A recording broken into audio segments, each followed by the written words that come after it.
Netcasts you love. From people you trust. This is Twit. Bandwidth for the Tech Guy is provided by CacheFly. CacheFly.com. Hi, this is Leo Laporte, and this is my Tech Guy podcast. This show originally aired on the Premier Radio Networks on Saturday, June 14th, 2014. This is episode 1091. Enjoy. The Tech Guy podcast is brought to you by Prosper. Prosper is a peer-to-peer lending marketplace that connects people who are looking to borrow money with those who have money to lend. Visit prosper.com/twit and receive a $50 Amazon gift card when you get a loan. And by Ring Central. The cloud-based phone system we use just got better with the launch of Meetings, the full-service video conference feature. Zero startup costs, and Ring Central starts at under $25 a month per user. Try it now with a 30-day risk-free trial.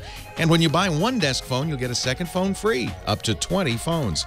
Call 800-543-9980 or visit ringcentral.com and use the promo code TWIT.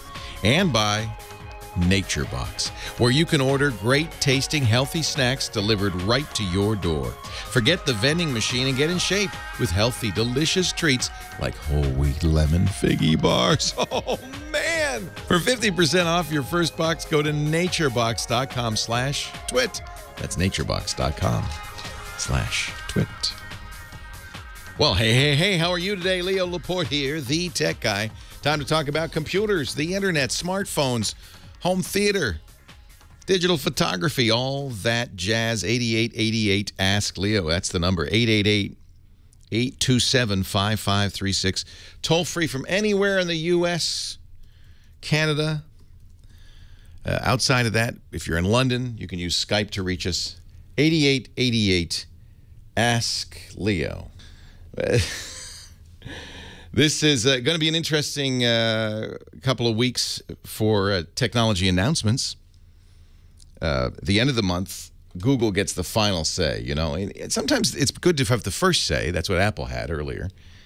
They announced new stuff for their iPhone and their iPad and their desktops. And then we had a little Samsung announcement that was very confusing. I think they've announced 11 notebooks in 6 months. Or tablets. I can't keep track of it. And then on the 18th, in 4 days, a mystery announcement for Amazon. And I don't know if you go to Amazon, they're doing something very strange, which I think the tech press doesn't really like. I don't care. But the tech press seems not to like it. Normally, these announcements, the people who get invited out, the elite, the tech press, the people who are the ones who, the keepers of the flame of tech wisdom, we will tell you what Amazon said. No, this time Amazon said, hey, if you want to go, anybody can go. We'll just have an invitation. And I don't think they've even specifically invited the tech press. You just go to the Amazon page, and they had a thing on the Amazon front page. Would you like to go? And a weird movie with people staring at, well, I don't know what they were staring at. And tilting their heads. Something in their lap, it looked like. They're tilting their heads and saying, wow. It was kind of unconsciously humorous. The consensus seems to be that it will be a 3D phone, which baffles me. I don't know who is. Do you wish to have a 3D phone? Wouldn't be the first. I think the Atrix did it, right? Dr. Mom says, well, I applied for an invitation. I didn't get one. Well, I'm sure they got more applications than it can't hold 1 million people wherever they're having it. Plus, you'd have to go to Seattle. And that's another thing. Dr. Mom, you're in Long Island. You were going to fly to Seattle if you got invited?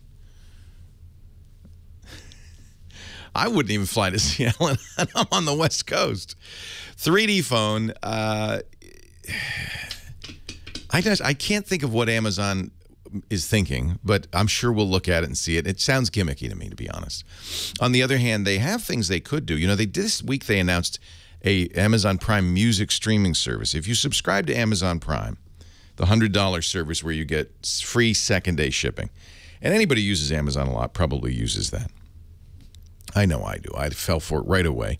And it's one of the most brilliant marketing strokes I've ever heard of, because you pay them to shop exclusively with them, basically. Because now, because I have free second night shipping, I always look at Amazon first, right? So it's a great way to get lots of business.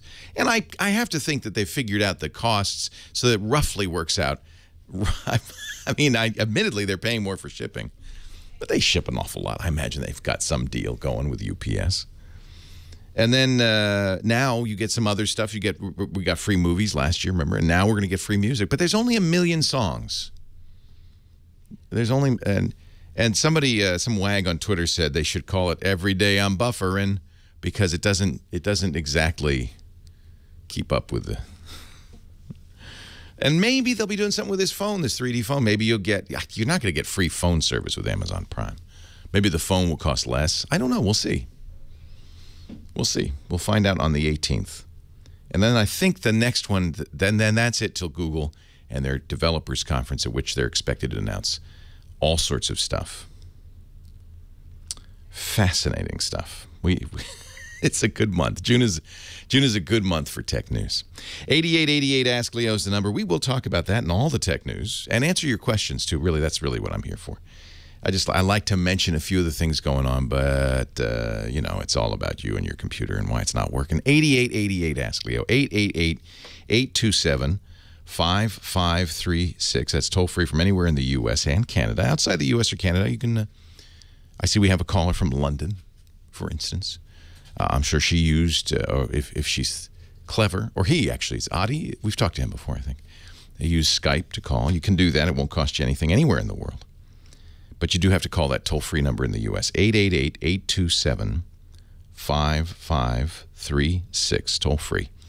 Our website is techguylabs.com. That's a great place to go if you want to get in the chat room. We have a link there. Always a lot of fun in the chat room. Let me just check. 713 people in there, most of them moderators. There's about 5 regular people and then 706 moderators, because we want to keep it family-friendly. I'm just kidding. We do have more than a dozen moderators, so we want to keep it safe and family-friendly. So you can get in there, too, via techguylabs.com. But the most important part of the chat room is buzzing like a bunch of angry bees right now. Bzz, bzz, bzz. If you want... The best part of the website is all the stuff we talk about. We put it up there. James DeRuvo writes it down, puts it in there. Audio and video from the shows, too. Your call's next. Leo Laporte, the tech guy.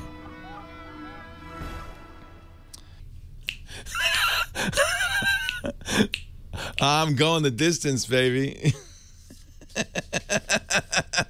The story of my commute this morning. Nathan Staten, our great musical director, spinning the hits. 8888 Ask Leo. That's the phone number. Heather Hamann is here.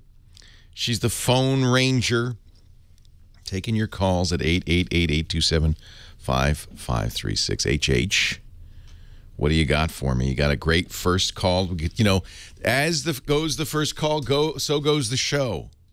So you're really, this is going to set the tone, the tenor. You have no pressure. idea how confident I am in this. No. Who should I talk to? Come on, Chris, you're going to be awesome, right? But seriously, right. he is one of the lucky few, and it's something you were just talking about in the opening. Sweet. Well, let's talk to Chris in West Covina. Thank you, Heather. Hi, Chris. Leo Laporte, the tech guy. Hey, Leo. How are you? I'm well. How are you? Doing well, thank you. I had a question, and it's basically for me, but I think it's going to help a lot of people out there. It's regarding the opening of the Yosemite beta testing to many people. Yes, Apple has said. Did they do it? Yes, they did it. Ah, how exciting. So Yosemite, which is the next version of OS 10, OS 10, 10.10, as if that weren't enough 10s, like Microsoft, as Microsoft has done in the past, they are going to do, I think this is the first time Apple's ever done it, a public beta. Actually, it isn't strictly, because they did a public beta, I think, of 10.9.3. So, but this is the first of a major release. It's not going to be official until the fall. And you can sign up for a public beta on the Apple site. And did you get selected? Yeah, I got selected, and my question was, since this is my first time doing this on the Mac, I've done it with the iPhone on iOS before, but I have it on my computer, and I'm getting the Maverick periodic updates in the App Store, and I don't know if I'm supposed to download those updates or not touch those since I'm on a beta Yosemite. Well, that's a good question. You shouldn't. Once you install Yosemite, you should no longer see updates for the previous version, Mavericks. You should only be seeing Yosemite updates. So if you, that's a, I'm just looking here. Are you sure you've installed it? Because you should not be seeing any updates for Mavericks. If you see so let me put it this way. Unless Apple's somehow made an error, which I think highly unlikely. If you have now installed Yosemite, the next version of OS X, the beta version. By the way, I don't recommend you install it on a production machine. It's still pretty rocky. And many features are missing, by the way. So you do it more for curiosity. Or if you're really seriously, I want to help Apple.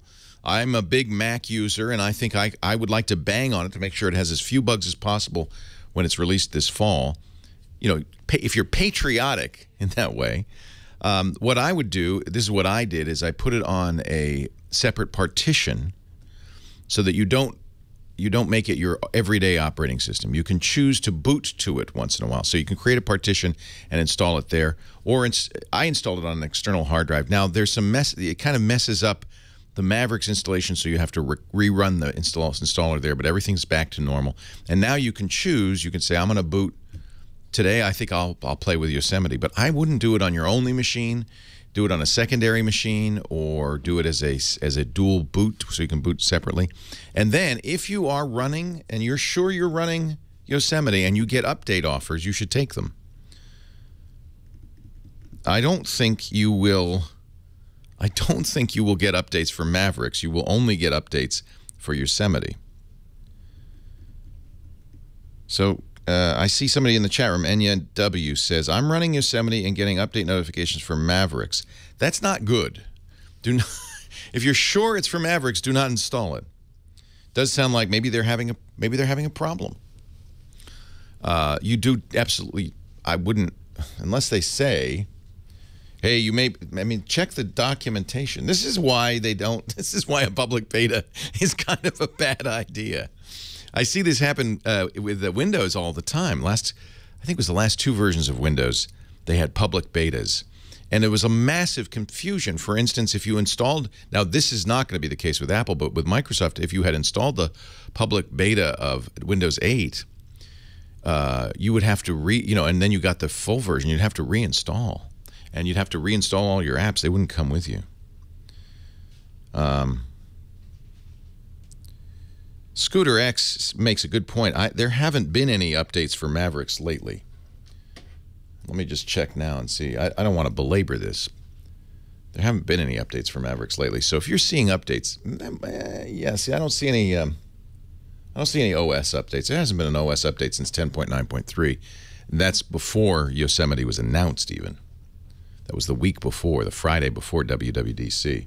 So my guess is if you're seeing updates, it isn't for Mavericks. It's got to be for Yosemite because we haven't received any Mavericks updates. There was a firmware update. Now, firmware update's different. You do want to probably do the firmware updates. If you saw a firmware update for your particular hardware, now I've run a variety of hardware, but I haven't seen any. But if there is one, that's the one exception. They do firmware updates on hardware-specific basis. So maybe a certain MacBook got an update. Do those. That's just firmware. But again, I would not recommend going to Yosemite unless you really, A, really know what you're doing, and B, you can do it on a backup machine or a secondary partition because it's going to have problems. Lou, who works for Microsoft in our chat room, says, lots of apps aren't working in Yosemite. FaceTime's having issues. Photoshop stopped working. I would expect that. These are all things you expect. That's, remember, Apple broke Final Cut with 10.9.3.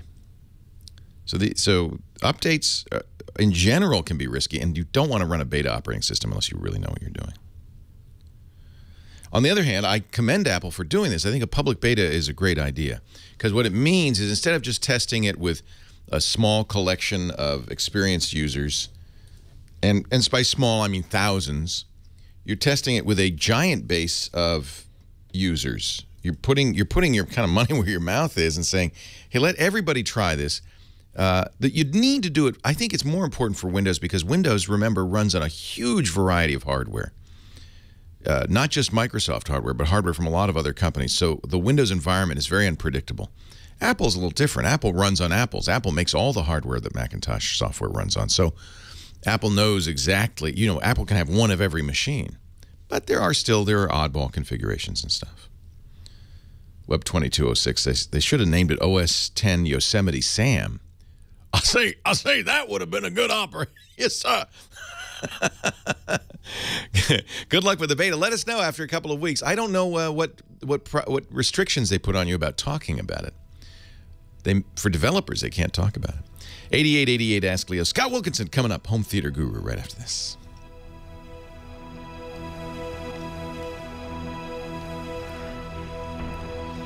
I say, do you have OS 10 Yosemite Sam?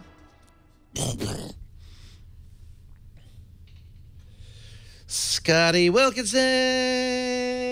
Yo, I love your Yosemite Sam impression. That was great. It's really, I say so. It's really Foghorn Leghorn from the old Burns and Allen, not Burns and Allen, Fred Allen show. Yeah, he was Senator. It was wait a minute. Okay, Yosemite Sam is Foghorn Leghorn, who is Senator Claghorn from the old Fred Allen show. I got to play it for you. I think it's the same. Let me see now. Because that's really what I'm doing is Senator Claghorn. Yes. The Senator's home. I'll knock and see what happens. Somebody, I say, somebody knock. Yes, I know. Claghorn's the name, Senator Claghorn, I know you're from the South. When I'm in New York, I'll never go to the Yankee Stadium. Now, wait. That's pretty much it, right? Yosemite Sam. Interesting. The origin of Foghorn Leghorn. CartoonResearch.com. I tell you, the chat room's good. I say. So I'm doing more Foghorn Leghorn. Yosemite Sam is a little different. Bob McKimson did the Foghorn Leghorn for Chuck Jones. Probably doing a riff on Mel Blanc. No, vice versa. Because really? Senator Claghorn led to Foghorn Leghorn, get it? Who was a chicken or a rooster. Yeah, right. And the Yosemite Sam, I think, just was Mel Blanc not being completely original. Because Foghorn Leghorn goes back to the 40s. I gotcha. Yosemite Sam, I think, is more recent. Wow, we're really plumbing the depths here. So what's up? What do you want to talk about? You got questions? Got questions? The usual? I always got questions. The usual? I don't know if it's worth talking about, but AVS Forum just this week switched platforms back to vBulletin. Probably not worth talking about. What were they on before? A proprietary platform. They went to vBulletin, really? Well, that must have been messy and ugly. It was difficult. Wow. But let's not talk about that. No, I think that's inside baseball, but I find that fascinating. I say the boy's as sharp as a bowling ball. Leo Laporte, the tech guy. I say, son, Scott Wilkinson. Here, hey, Scotty, our home theater guru. And Leo, how you doing? I'm doing great. He's the host of the Home Theater Geeks podcast on twit.tv. He also is an editor-in-chief at the AVS Forum and joins us every week to talk about big screen TVs, surround sound. Are you going to watch, well, you're a Vuvuzela player. I am, in fact. Wait a minute, let me get mine out. Oh, yeah. All right. Get yours. Now, we're going to really annoy people because this is what it sounded like in South Africa. I noticed there have been no Vuvuzelas in Brazil. Ready? No. Ready? Oh, my God. Remember that? Horrible. No, it was great. I love that sound. The whole game. They even made special filters. This was 4 years ago on your TV so you could filter out that note.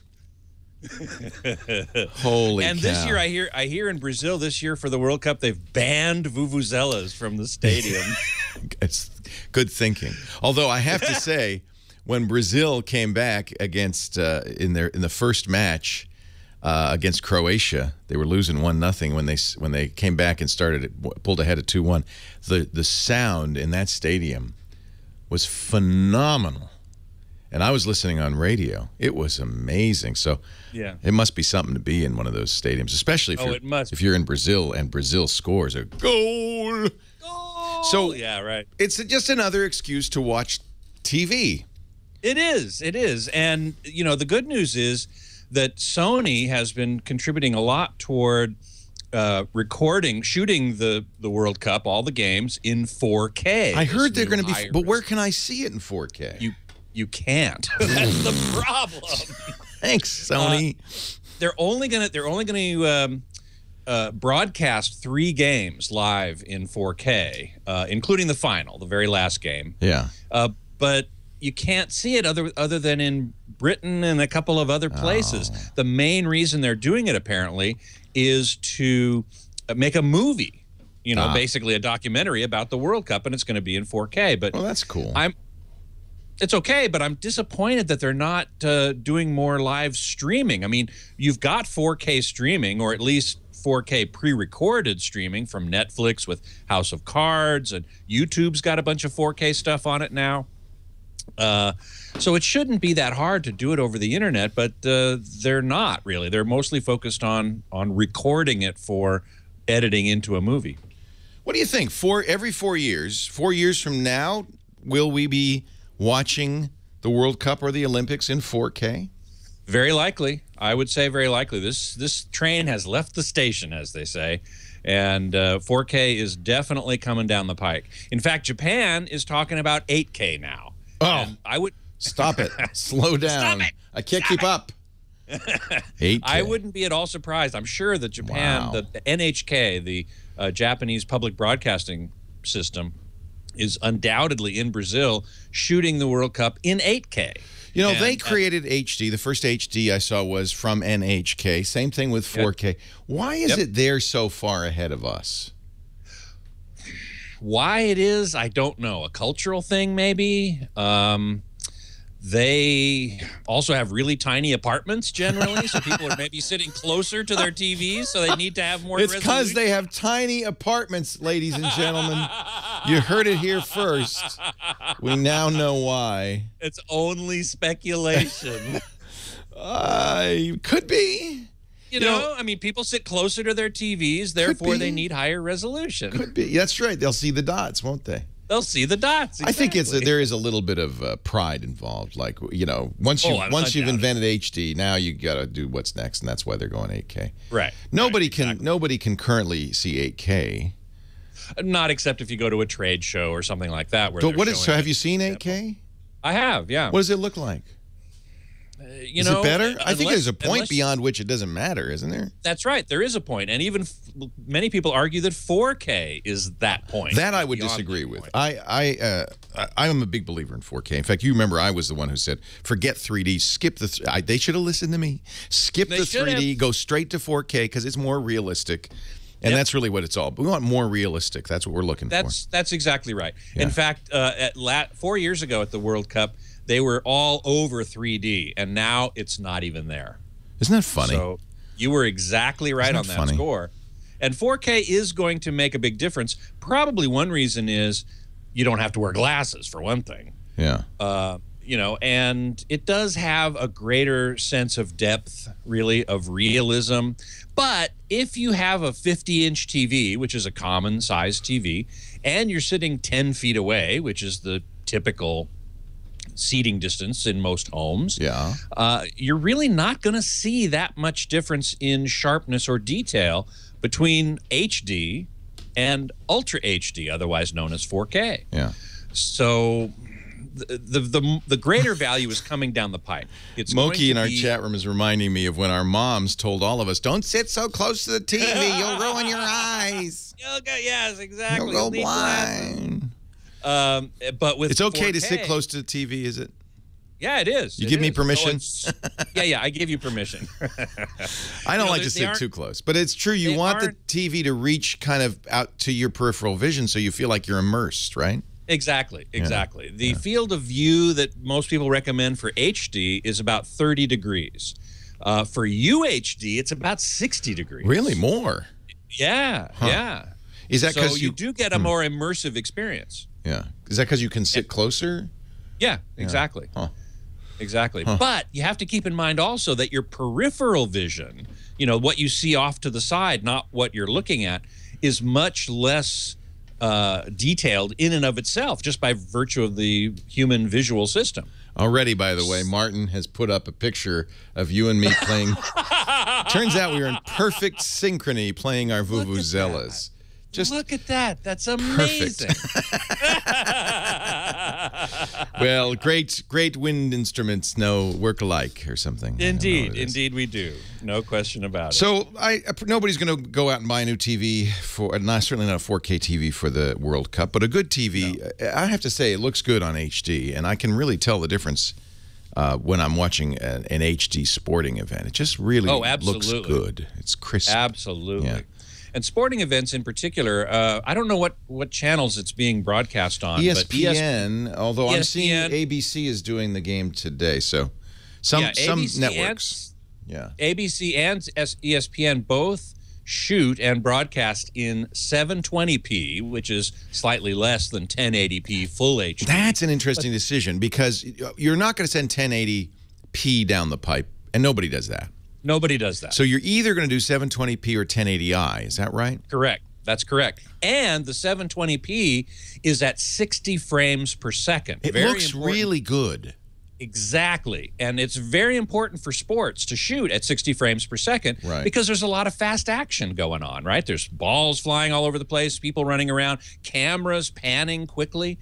And all of that looks so much better at 60 frames per second than it does at 30 frames per second, which is effectively what you get with 1080i. Now, the 60 frames a second doesn't matter how close to the TV you are or how big the screen is. No. But that's what's interesting about that. I mean, the number of dots does. But how many frames per second? That's going to look better no matter what, right? On any size screen. That's exactly right. And that's one of the factors that's coming up with UHD or 4K that is going to make it look much better even than having more pixels, which is they're talking about 60 frames per second. They're even talking about possibly 120 frames per second. Scott Wilkinson, home theater guru. Leo Laporte, the tech guy.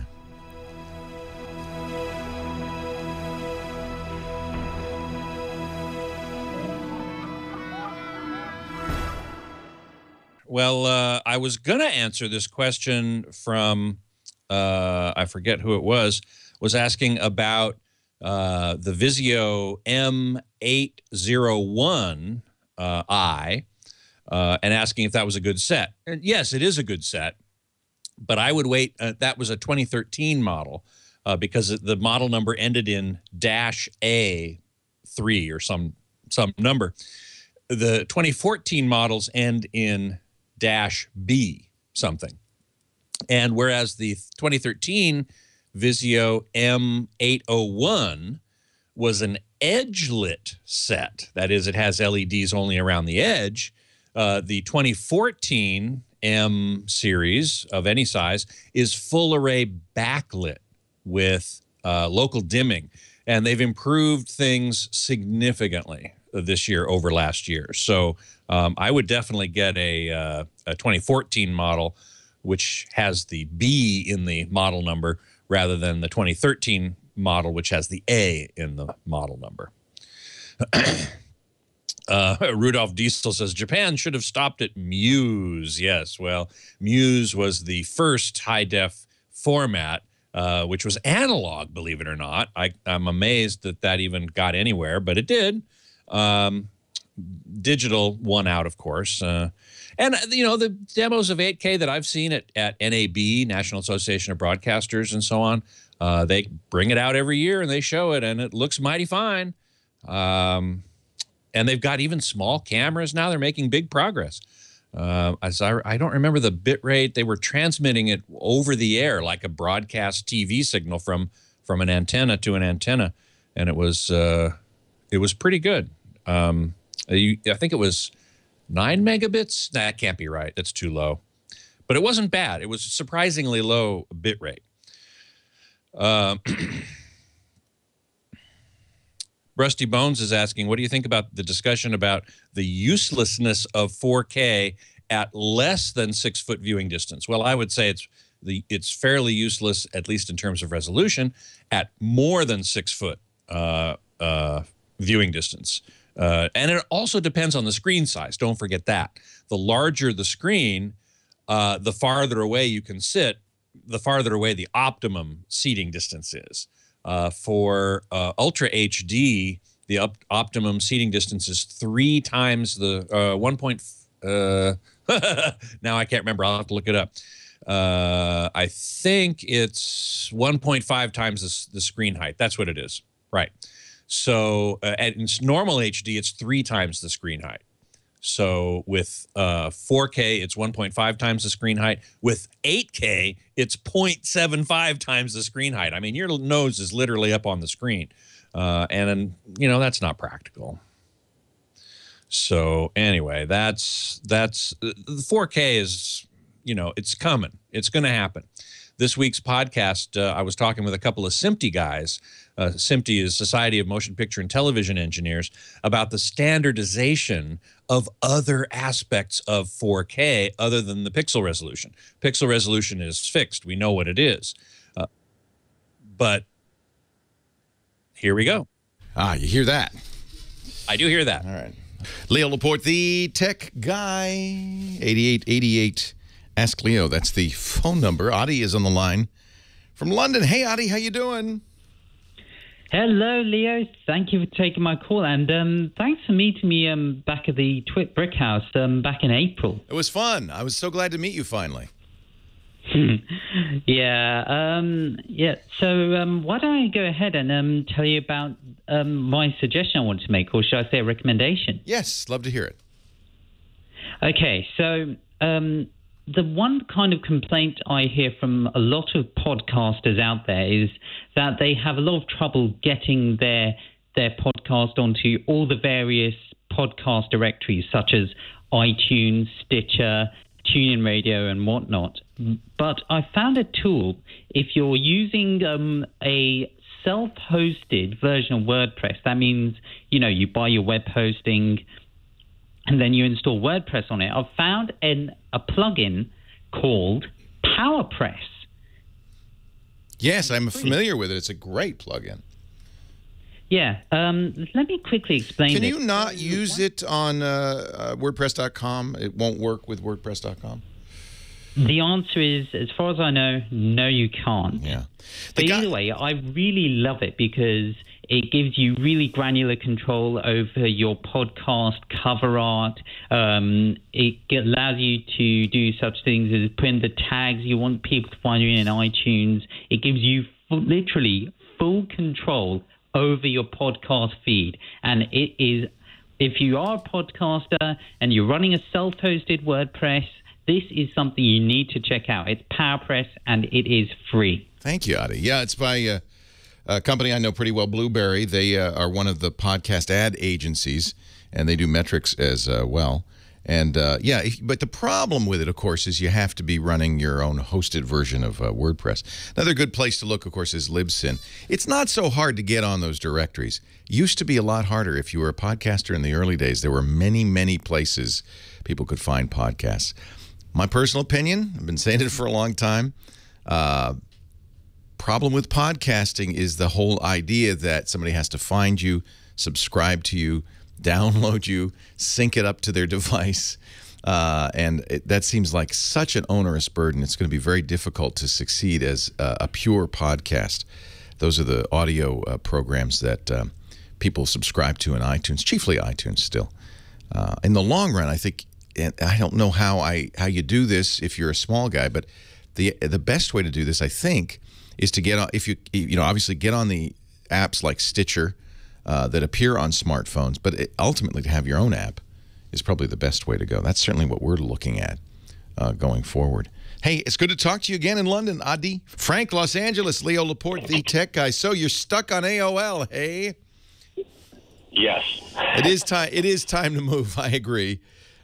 Well, you know, I have not found an alternative to be able to download emails conveniently onto my, computer, C drive, hard drive, whatever you want to say. I mean, they seamlessly go. I can find them. I can search for them. AOL makes it very easy to find old emails. I mean, where else can I do this?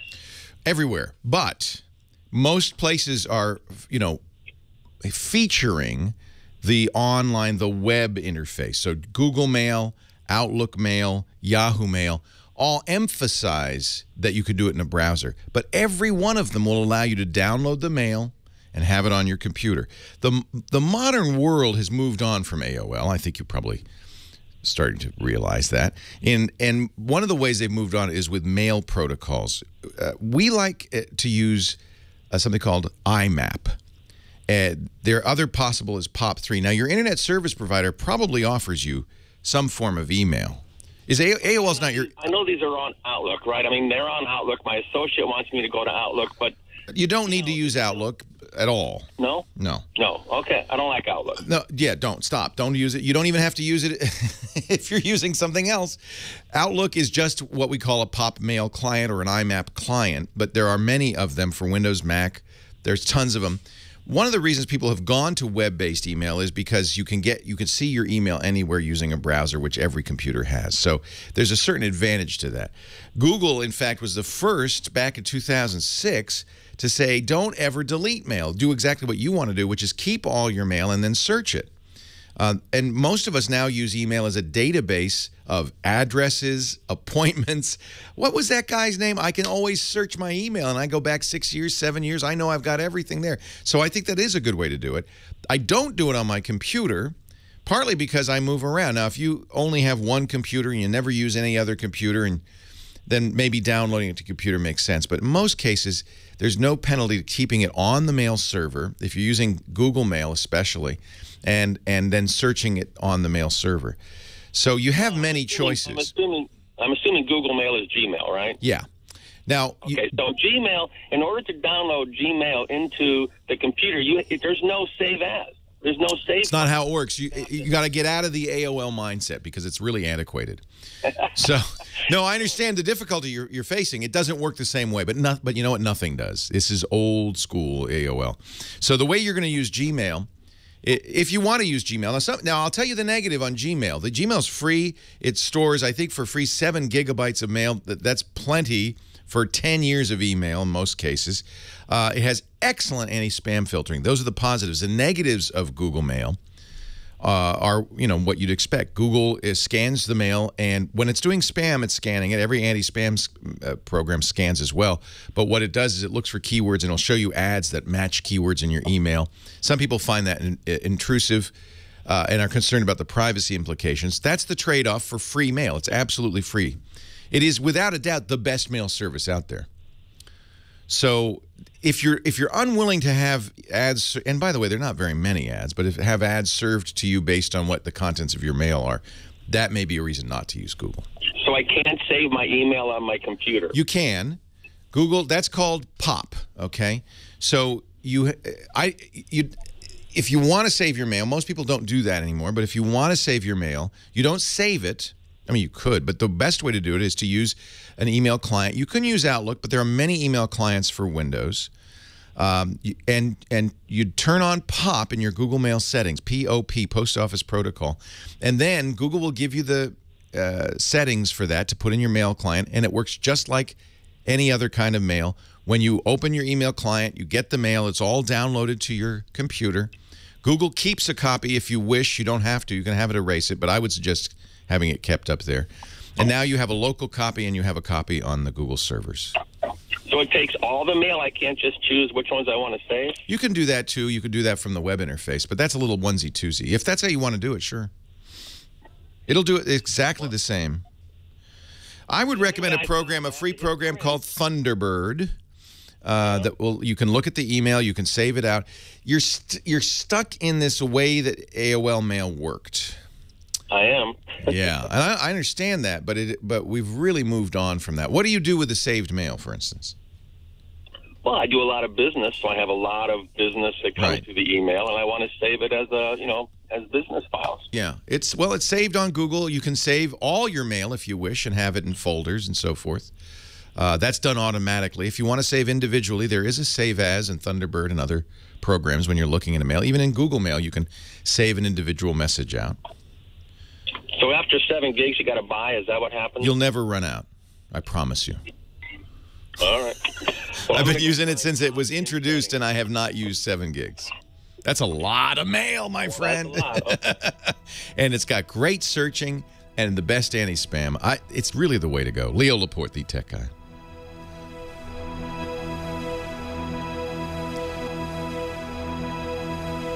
$15 gigs. It's more now.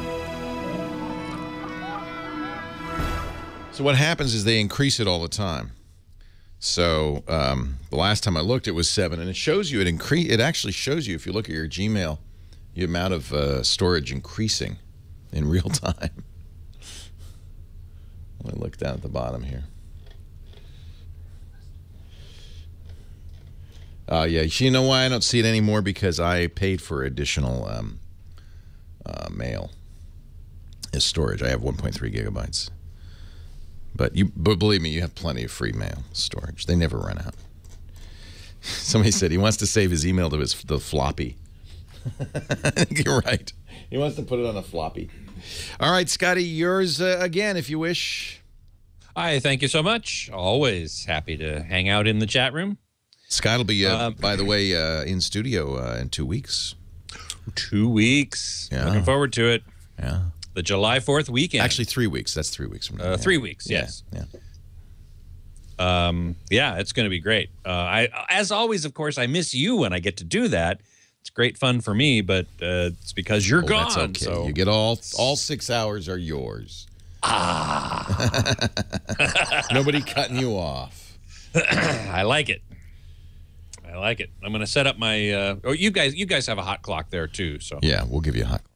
It really helps me a lot, and I didn't turn it on today, which is one reason I was caught with my pants down, so to speak. So let's see here. What do I got? I've been answering a bunch of questions in the chat room. Great questions. Thank you very much. Janiscu7 had asked, do I recommend curved or flat TVs? My general recommendation is flat, especially for sizes under 100 inches. If you get up above 100 inches, then there is some argument for a curved screen. But in a smaller size in particular, a curved screen encourages a solitary experience because there's only really one good place to sit, and that's right in the middle. And so that's one reason I don't really like them that much. Now, in the case of OLEDs, such as the Samsung Leo got, there was no choice. They don't make them flat. I'm going to be at a conference in New York week after next, actually, and moderating a panel of TV manufacturers, and I'm going to ask them this question: what's the deal with curved screens? The Koreans, in particular, love them. Both LG and Samsung have a bunch of curved screen sets, but the Japanese don't, and the Chinese don't. Well, the Chinese have some. They showed them at CES anyway, but it seems to be kind of a Korean thing, so we shall see. Let's see. Anybody else have a question? Bunches of them. Yes, start banking those calls. No, I'm going to be live, actually, Jabba 7815. So you don't have to bank the calls. Just note down your questions about home entertainment and call in. We certainly would love to hear from you. And of course, the Sue the writer in the chat room is saying, and I've got the chat room to help me. And of course I do. And I depend on the chat room tremendously whenever I'm sitting on the ball, which I'd certainly love to do.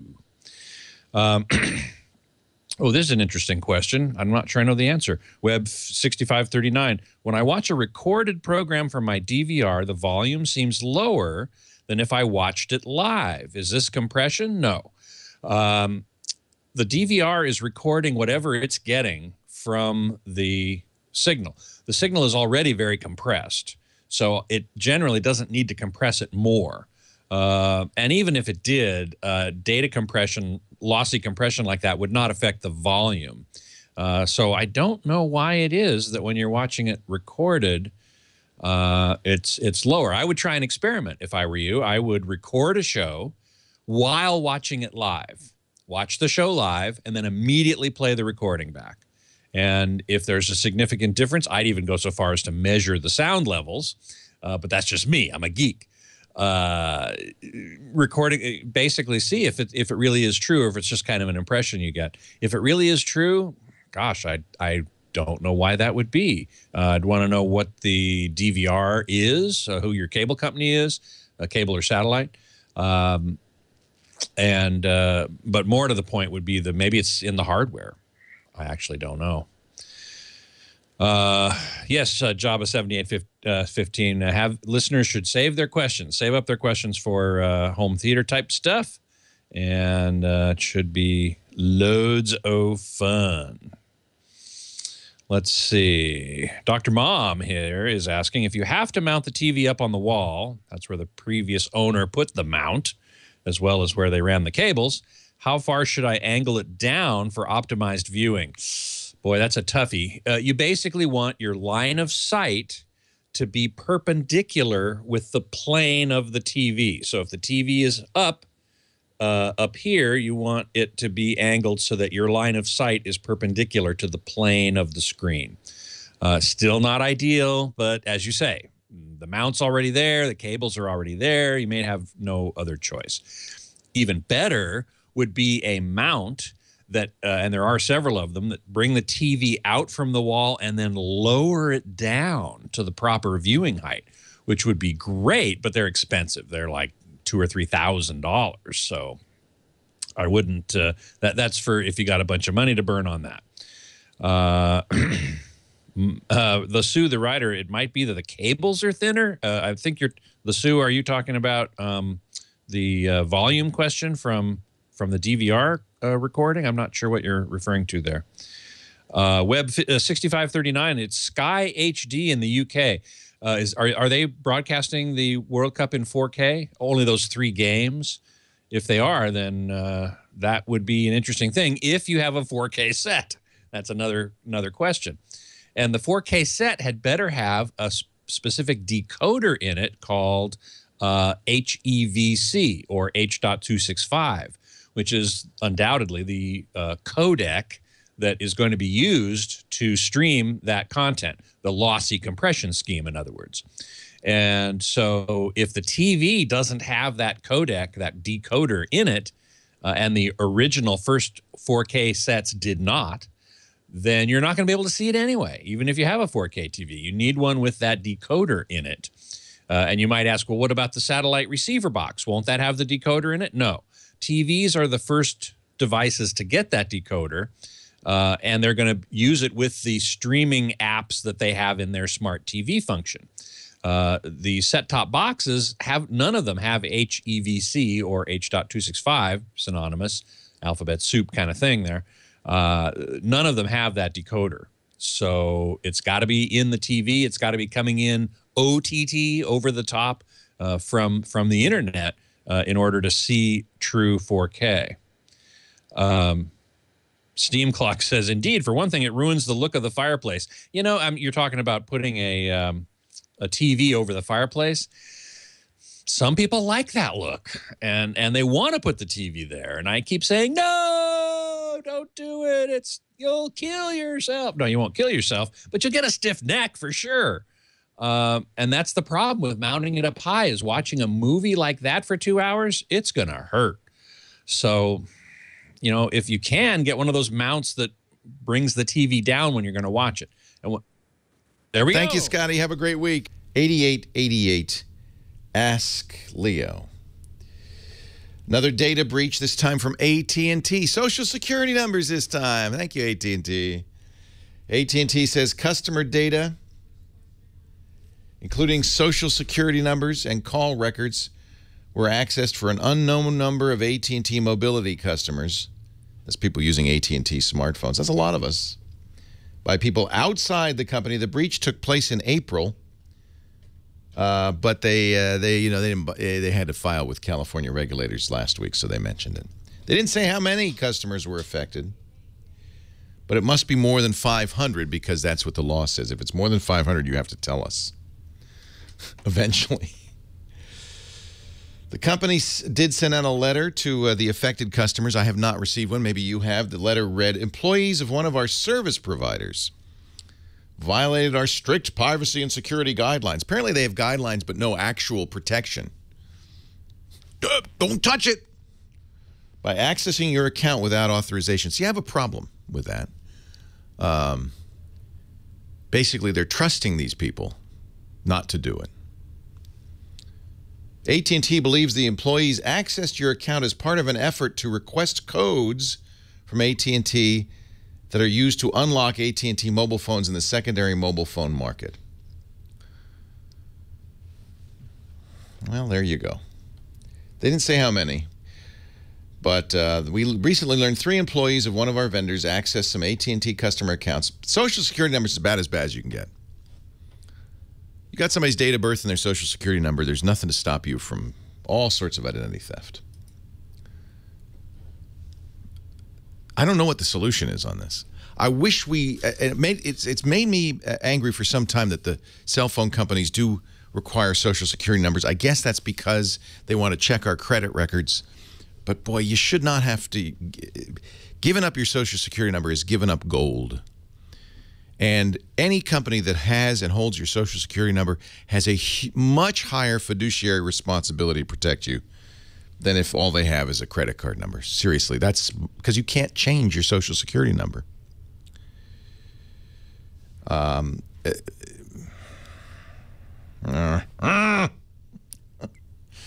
Congratulations, Portland. You've got Google Fiber. There are some restrictions. Portland's not just opening up the doors, but still, that's gigabit service from Google. Little bit of a slap on the wrist to Verizon. I love, to Netflix. I love Netflix doing this, and I know maybe you can tell me what you think. So you've had this happen. You've been watching Netflix. You're happily sitting back, got a movie going on Netflix. All of a sudden, buffering slows down. Then it says, sorry, we can't keep up. We're going to lower the quality. And you get a lousy-looking picture. And you go, it's happened to you, right? Who do you blame? Do you assume that Netflix is overburdened, that it's Netflix's fault? Probably most people do. Netflix doesn't want you to blame them. So one of the things they've been doing is checking to see if other customers on the same internet service are having similar congestion problems. And if they do, they put up, and they did this to Verizon, a little thing that says, hey, it's not our fault, man. It's a little better worded than that, but it's Verizon's congested, and that's why you're having problems. Verizon, furious, sent him a cease and desist letter, said, how can you say it's us? You don't know, do you? Netflix says, well, we kind of do, because what we do is we see this problem, and they do, because what's happening is Verizon intentionally, as Comcast and others, has been intentionally congesting the network, not upgrading the switches where they connect to Netflix because they want Netflix to pay them money. Well, the FCC, Tom Wheeler, good man. Tom Wheeler, former president of the National Cable Television Association, in the Wireless Hall of Fame, and now the chairman of the FCC, says, well, we're going to step in on this. Which way do you think he's going to come down on that one? Looking forward to that job once you get out of the FCC there, Tom, at Verizon, I'm sure. That nice executive suite. He says, we want to understand precisely what's happening and whether consumers are being harmed. I hope, you know what? I would love to be proved wrong on this. Maybe Tom Wheeler, now that he is in government and, no longer working for the wireless companies as a lobbyist, maybe he'll step up. The bottom line, says Wheeler, is that consumers need to understand what is occurring when the internet service they've paid for does not adequately deliver the content that they desire, especially the content they've also paid for. That's exactly right, Tom Wheeler. That's the right thing to say. At this point, he says the FCC is simply collecting information, not regulating. Verizon had sent a cease and desist order to Netflix saying, stop it. It's deceptive. We're going to sue you if you don't. I think Netflix doing the right thing. If they really can say with certainty, oh, yeah, we can see the congestion. And you can, by the way. We can see the congestion on this interconnect. Verizon has not upgraded the equipment. We're dropping packets here. It's Verizon's fault. And they let the customer know that. I think that's okay. Right? Don't you want to know? And what they're trying to do is fight the unfortunately common perception that, man, it's Netflix's fault. Everything else is working fine. It must be Netflix. I can stream from another company just fine. YouTube looks good. It's Netflix, right? Well, it isn't. It's the connect between Netflix and Verizon that Verizon has intentionally let get crowded in an effort to extort money from Netflix. So Netflix just, I think, coming back, saying, look, you ought to know. Now, admittedly, Netflix has caved and paid both Verizon and Comcast to upgrade those interconnects. But apparently it's not working because they're still slow. Who's responsible? I mean, it's a good question. If you're using a lot of bandwidth from Netflix on your internet service provider, who's responsible for that? Who should pay for that? Are you paying for it? You pay for Netflix, you pay the internet service provider. Should Netflix also pay the cable provider for access to you? 8888 ask Leo. We could talk about that. Microsoft, Google, Facebook all have agreements with the big internet service providers to pay them for better access to you. It's a good business, really, if you think about it. The internet service providers are, they control that last mile to you. They're the gatekeeper. So they can get money on both sides. I don't know if it's right. Feels like double dipping to me. 8888 ask Leo. Let's see. AT&T says merging with DirecTV will bring down prices.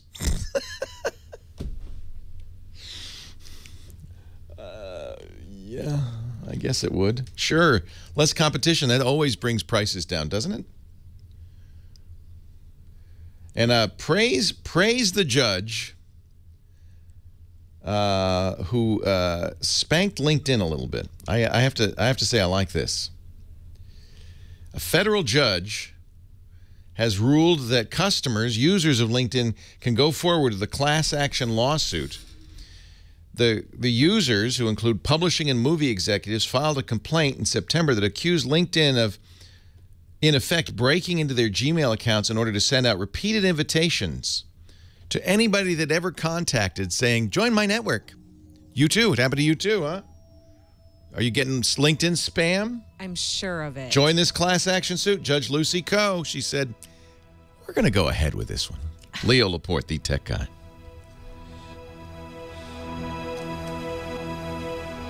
So you think that LinkedIn is sending mail out without your permission to people you know? Yes, that's saying, amazing. Hey, would you like to join my network? I contacted them months ago about this and said, look, people I have never heard of, but probably was on some group with, email, and are accepting my friend request. Yeah. And I do that very judiciously and only if I've ever met the people and I don't understand what's going on. Judge Coe said it's an unfair business practice and that the emails risked harming the plaintiff's right of publicity under California law. Specifically, she wrote, the second and third endorsement emails, not the first one, the second and third, could injure users' reputations by allowing contacts to think the users are the type of people who spam their contacts. Exactly. Or are unable to take the hint that their contacts don't want to join their network. Or that I'm some whiny little friend chaser. I don't know. No, they say that after that second and third email, the recipients could become annoyed at the sender, which could professionally or personally harm them. So, right on. She said the first one's okay. Oh, interesting. Because it keeps badgering you. You haven't... It's the badgering. You haven't responded to the request yet. Right on. LinkedIn had filed a motion for dismissal, and Coe said, no. No, I think this is good. Duh. I mean, you're posing as me. That really is wrong. And the thing is, you can't. I quit LinkedIn long ago, but you can't because that's how you get jobs. That's how you. It's important. You know, it's not. This is the problem with Facebook and these other services now is that they're not optional in some cases, right? It's true. So they're not. You know, if you want to get a job, you have to be on LinkedIn. If you want friends. By the way, your Facebook feed is so sad. What do you mean? Are you talking about that OkCupid message? Yes. If you're not following Heather Hammond on Facebook, you're missing out on some amazing dating experiences. Oh, I should do more of that, huh? I am not on LinkedIn because I don't need a job, and I'm counting on the fact that I shall never again need a job. It's going to go very badly if I do, but I'll have no. Your employees who need jobs and might be moving their way through the food chain need your endorsement. No, because basically, once somebody's worked for me for any length of time, they hate my guts. So I'm pretty much burning the bridges as I go. Oh, you're not going to endorse them. Well, no, I can't endorse them because I'm not on LinkedIn. I should. That's one reason I should be on LinkedIn for them, huh? Right. See the pressure? Well, people See the pressure? Because your endorsement is the seal of, Don in Huntington Beach, California. Leo Laporte, the tech guy. Hi, Don. Hi, Leo. Thanks for taking my call. I am getting ready to do some remodeling in my house, move a few walls and some things like that. And it got me to thinking about taking the opportunity to make it maybe a little bit more of put some product in to make it more of an intelligent home where I can control the lights or the air conditioning, certain appliances. And so I thought I'd ask you if there's any particular product that I might want to take a look at or at least start with to go down this path. It's not a real old home. It was built in '86, but it's not wired in any way except for cable outlets in the various rooms, bedrooms and family rooms. And I don't know if everything is wireless now or not. It's pretty much wireless. The good news about smart home automation, is that you don't need a lot of bandwidth. It's pretty low bandwidth if you think about it. It's commands to turn on, to open, to close. It's not a lot of data going across. So you don't need Ethernet. So almost everybody has solved this problem wirelessly. Okay, great. So I wouldn't worry too much. I would put, if you got the walls open, put the best quality Ethernet in the wall you can, because that is the high bandwidth way to transport data. And you may have at some point, or the next buyer of the house may at some point want to put a movie server in one closet and have the television set in another part of the house. And doing that wirelessly with high quality video, 4K video, is not practical. So you'd want Ethernet. Those are the kind of little things. As long as you got it open, that it's not a bad thing to put in. But for home automation, it's all wireless these days, and that's the good thing. Now I have to say, home automation is still kind of in a state of flux, very early stages. X10 has been around for more than 20 years, but nothing has really dominated the market. So you've got a variety of different standards. You've got Insteon and Zigbee and Z-Wave, and nothing has really stuck. There are devices like SmartThings at smartthings.com that unify these. I'm very interested to see what Apple can do. Google made some noises about simplifying home automation, but hasn't done anything to date. Apple sounds like they really want to move in on this market. That would be an interesting thing, although I would hope that Apple wouldn't do something that requires Apple gear. Ultimately, the only reason you would need wiring in the walls is for distribution of video, high quality video. Everything else can go wirelessly. Any particular software product to tie any of this together? I think no. And the good news, no, you don't have to worry about it yet, because there's nothing that's dominant. Like I said, I like the SmartThings hub, and I would look at that, smartthings.com. It's totally wireless. But what SmartThings has done is they've made they make a hub that you buy, and then they've got a lot of modules you can attach to it. And that includes things like unlocking doors, opening garages, turning on lights, motion sensors, music, the hue lights, the colored LEDs from Philips, all of that. And that all starts with that hub, that smart, which I think is pretty cool. But I also am nervous because I feel like this is really early days. And nothing has yet dominated the market. Ideally, you'd have an open standard nobody owns that everybody supports. We don't have that yet. Right. But so if you've got the walls open, I would put Cat 6 in. That's most expensive kind of Ethernet cable, but eventually can support 10 gigabits per second. That's plenty. That's a gigabyte a second. We've got that in our studios here. In fact, we were very pleased. When we moved into the Tech Guy Labs, we took out the old Cat 5 cable that was in there, and at great expense. It cost us, because we have a lot of space, 10,000 square feet to wire, cost us about $30,000 to replace the Cat 5 with Cat 6. And we're glad we did now, because we're about to upgrade to a very fast 10 gigabit switch so we can move video around. And we just tested it on Friday or Thursday. We just tested the wiring, and yes, we're capable of sending 10 gigabits a second. That's about a gigabyte a second of data, more than enough to do high-def video, even 8K video. And that's good news. That's good news. That means that's future-proofing. Nothing's going to work forever. I don't recommend putting fiber in the wall. That's too expensive, especially for the switches. But if you put Cat 6 in, you don't have to put the switches in yet. That's the most expensive part of it. You can wait down the road when you need it. And as for home automation, I think it's all wireless. I really do. I think it's all wireless. Now, it's I think an area that we're going to want to start to cover a little bit better. I haven't spent a lot of time on it because it does seem so fragmented. But Apple's really getting me excited. And I have to say, the Smart Things is new, and I just started playing with it, and I'm pretty impressed because it does seem to support all the existing standards with one unified hub. So it could be used for home security, but it can also be used for entertainment. The hub is only $100. And the other nice thing about it, of course, then you have to buy additional modules. But the other nice thing about it is it's both iOS and Android. And I'm not sure what Apple's going to do, but I'm a little worried that what Apple's going to end up doing is something that is iOS only. Put in Cat 6 and let the rest go wireless. That would be my recommendation. Now, years ago, I would get this call very frequently, and I'd say, oh, yeah, you definitely should put some Ethernet, Cat 5 Ethernet in the walls. And then Wi-Fi took off, and it kind of eliminated the need for that, at least for Internet. But now, I feel like because of high-def video, we're more interested. Wireless is not good for high-def, super high-def, especially ultra-high-def.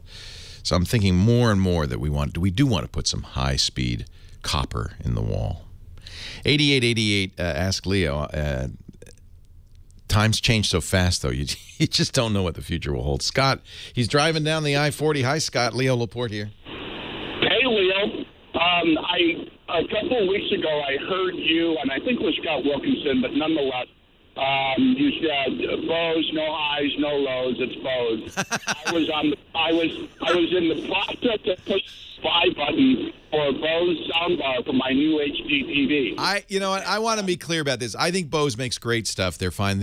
They're such a well-known brand name. They tend to be overpriced. I thought in college we had Bose 901 speakers. They were the best speakers made, but that was 1974. We've come a little ways in the 40 years since. I think Bose headphones sound very good, but they're very expensive. I have the Bose soundbar. I think it's pricey, but I think it's good. And the wireless capabilities are great. So I wouldn't recommend against it. But when we come back, I will tell you the one that Scott Wilkinson likes better. Leo Laporte, the tech guy.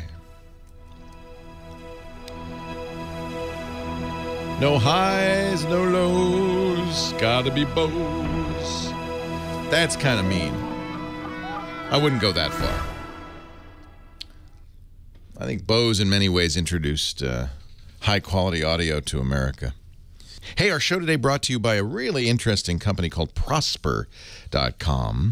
Prosper is Silicon Valley's answer to the big bank loan, to personal loans. With Prosper, you're getting peer-to-peer lending a marketplace that, in effect, connects people who are looking to borrow money with those who have money to lend. And you might say, well, who would do that? 2 million members now, lenders and borrowers alike, and over $1 billion in funded loans. This thing is working. This is where I'm a fan of how technology and the internet have reinvented things. With Prosper, there are no outrageous fees. The interest rates are fixed. You'll never set foot in a bank. And you can get as much as $35,000 in the next 3 days. What? Yes. Unsecured, no collateral required, multi-year terms, low fixed rates. To see how low the rate is, visit prosper.com/twit. With just a few simple questions, you can see, yes, no, they will not ask your Social Security number. You will see how much you could get. And by the way, that won't affect your credit score. That's nice. Prosper.com/twit. And when you get a loan from Prosper, they'll give you a $50 Amazon gift card as a thank you. I think this is so cool. If you knew that in 72 hours you'd have as much as $35,000 to cover your needs, what would you do? Would you pay off high-interest credit cards? I would. That's certainly a good start. Maybe do some home improvement. Start a business. Maybe that's just exactly the capital you need to get going on your dream. Prosper.com/twit. Up to $35,000 in just 3 days, and get that Amazon gift card worth $50 when you get a loan. Prosper.com is not affiliated with Amazon. For gift card details, visit prosper.com/twit, and we thank them so much for the support of the Tech Guy. Leo Laporte, the Tech Guy.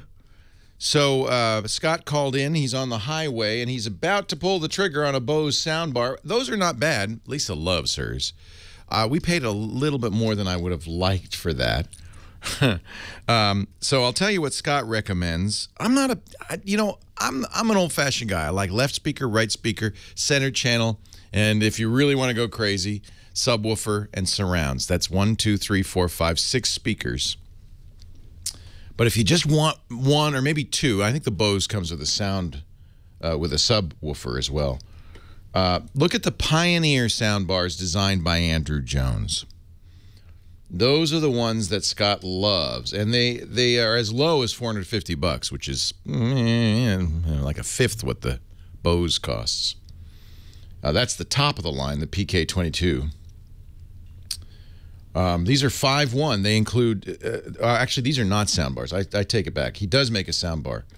I apologize. Those are not the soundbars. Let me see if I can find the soundbar. Geez, I was pretty sure he made a soundbar system. Didn't we talk about that? Maybe they don't sell it anymore. It was very affordable. What a soundbar does is reason people like it is you don't have wires everywhere. It sits at the bottom of the TV or on the top, depending where you have room. And it has usually 6 or 7 little speakers, not big ones, but little speakers in there that can be used to simulate the left channel, the right channel, the center channel. That's where the speech is on home theater. And even sometimes with computer imaging, kind of give you a sound that sounds like it's surrounding you. You'll often want to add a subwoofer because those little speakers just, no matter what they do, cannot move enough air to make it really rumble the room. And a subwoofer, I think, is a really great thing. They're not hugely expensive.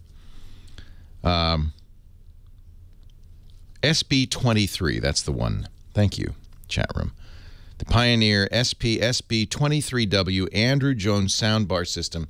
That's the one that Scott Wilkinson likes so much. You can see it on Amazon. We'll put a link in the website. Let's see what Amazon's charging for this. $296, a little under $300, $296, and that includes a sub. So you get 4 midwoofers, 2 soft dome tweeters, 6 amplifiers. So that's 6 speakers in the bar itself. Bluetooth streaming built in, and you get a little wireless subwoofer, which really does make a big difference. Those little speakers just can't move enough sound, I think, to make it worthwhile. But that's the Pioneer SB23W Andrew Jones soundbar system. A lot less than the Bose. Now, I should be fair. If you're willing to spend as much as you need to spend to get a good Bose soundbar, you might prefer it. As I said, my girlfriend does, my fiancée does. Lisa really likes her Bose soundbar. I gave it to her as a gift because she wanted it. And it's wireless. The remote control controls everything.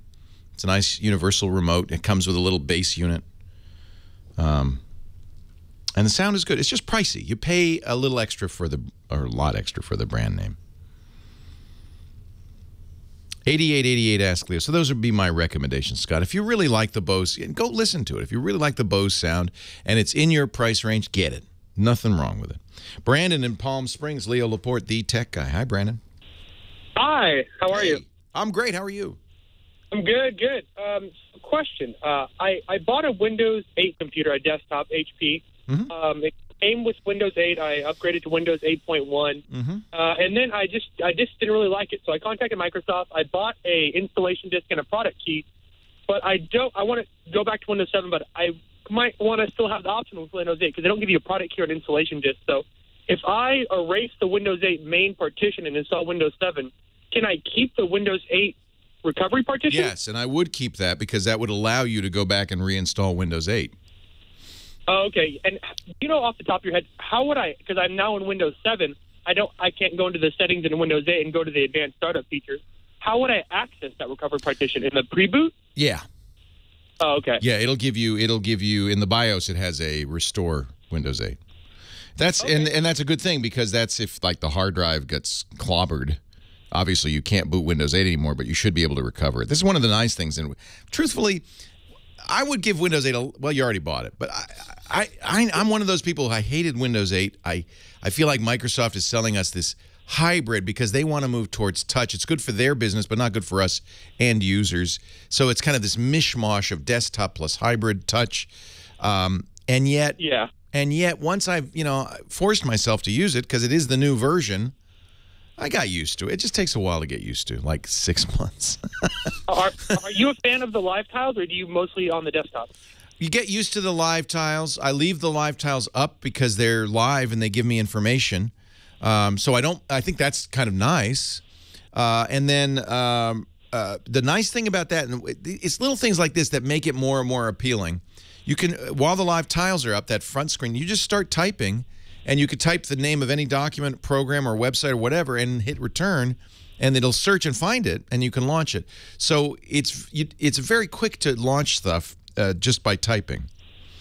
Oh, okay. So once you get used to a few little weird quirks like that Microsoft doesn't do a great job at telling you about, it's pretty usable. I'm a desktop guy. I'm used to mouse, keyboard, and desktop, and that's how I want to use Windows, the Windows 7 way. And you can do that, especially in Windows 8.1. They've really made it more like that. Now, I'm told by my Windows experts, Paul Thurrott and Mary Jo Foley, who do a Windows podcast on our network and are kind of the premier among the premier Windows journalists in the country, the next version of Windows is almost here. It comes out early next year in the spring of 2015. Code name is Threshold. I don't know if they're going to call it Windows 9. I don't know what they're going to call it. But it will go even farther to make Windows 7 users happy. Paul and Mary Jo kind of liken it to Windows 7 compared to Windows Vista. Remember when Vista came out? People were really unhappy. I hate Vista. And really, Vista wasn't bad, but there was so much negative press that people just decided, forget it. We're not going to upgrade. Microsoft polished Windows Vista with Windows 7. It really was Vista, but more elegant, more nicely done. And people loved it. I and many considered it the best version of Windows ever.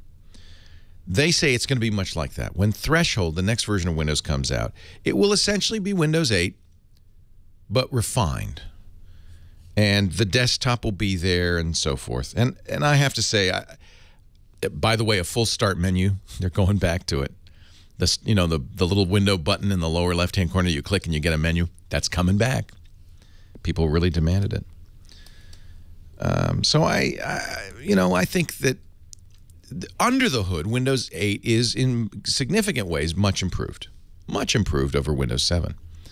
So things like file copying is so much better that it probably is a good idea to suck it up, use Windows 8. At least now with Windows 8.1, you can boot to the desktop. You don't have to ever see the tiles if you don't want to. You can even make the tiles background be the same as your desktop background. So if you do hit the Windows key and the tiles pop up, it's not so disorienting. It just looks like a full screen menu. You don't ever have to use those Metro apps if you want. And even if you do use the Metro apps, they now can be run in a Windows, so they feel very much like a traditional Windows app. I think I hate to admit it, because I really was one of the staunchest critics of Windows 8, but I've gotten used to it now. If I use it, if I use Windows, I'm going to use Windows 8, truthfully. Ed in Valencia, Leo Laporte, the tech guy. Oh, Ed, hang on. You're going to be next, but we got to take a break. He wants some help. He's a little hard of hearing, or has friends who are hard of hearing, wants a little help. I'll be glad to help you out when we come back. Leo Laporte, the tech guy.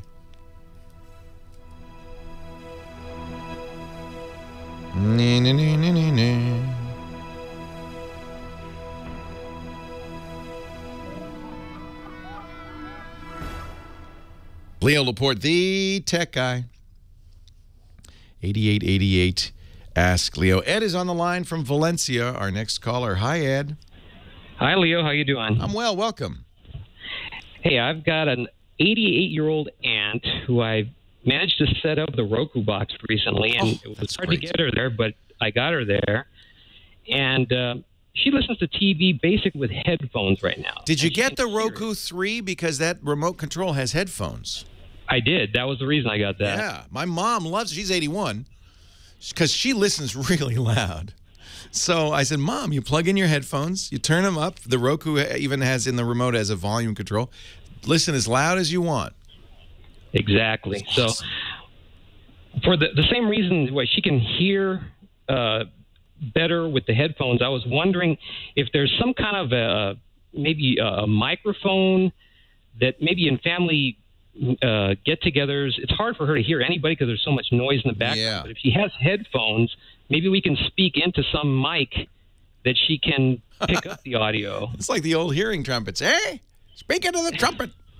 Oh, yeah, there's lots of stuff like that. I'm not going to recommend it, but any good audiologist can tell you about a variety of things.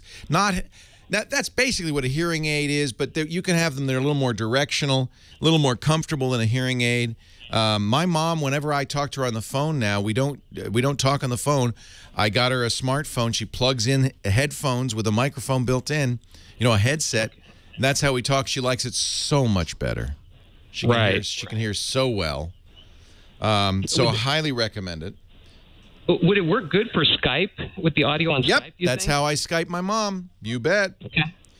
Apparently, we did a Home Theater Geeks with Scott Wilkinson, episode 209.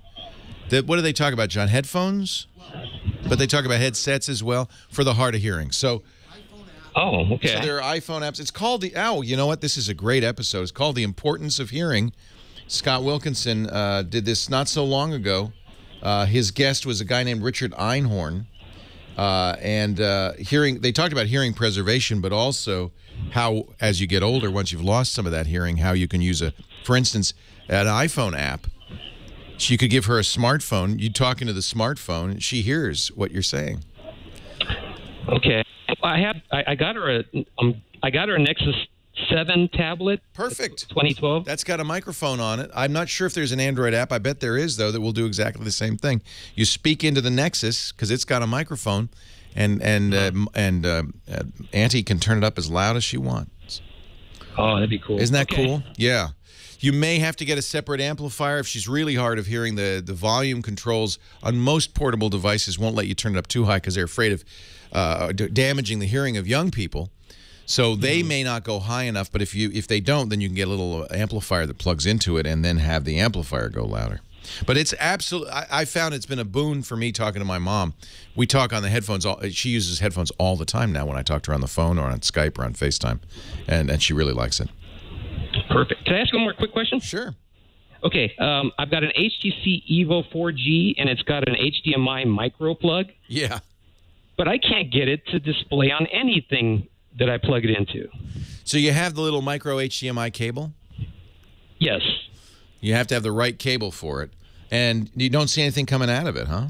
Yeah, there's no output coming out of it. I tried maybe turn it off and turning on the monitor to see if it'll make a connection that way. Nothing's happening. You know, I never. I've had many a phone with a micro HDMI port on the USB connector, and I've never yet tried to put the data out of it. Now, I'm wondering if. Let me just look, because I'm seeing some articles about this.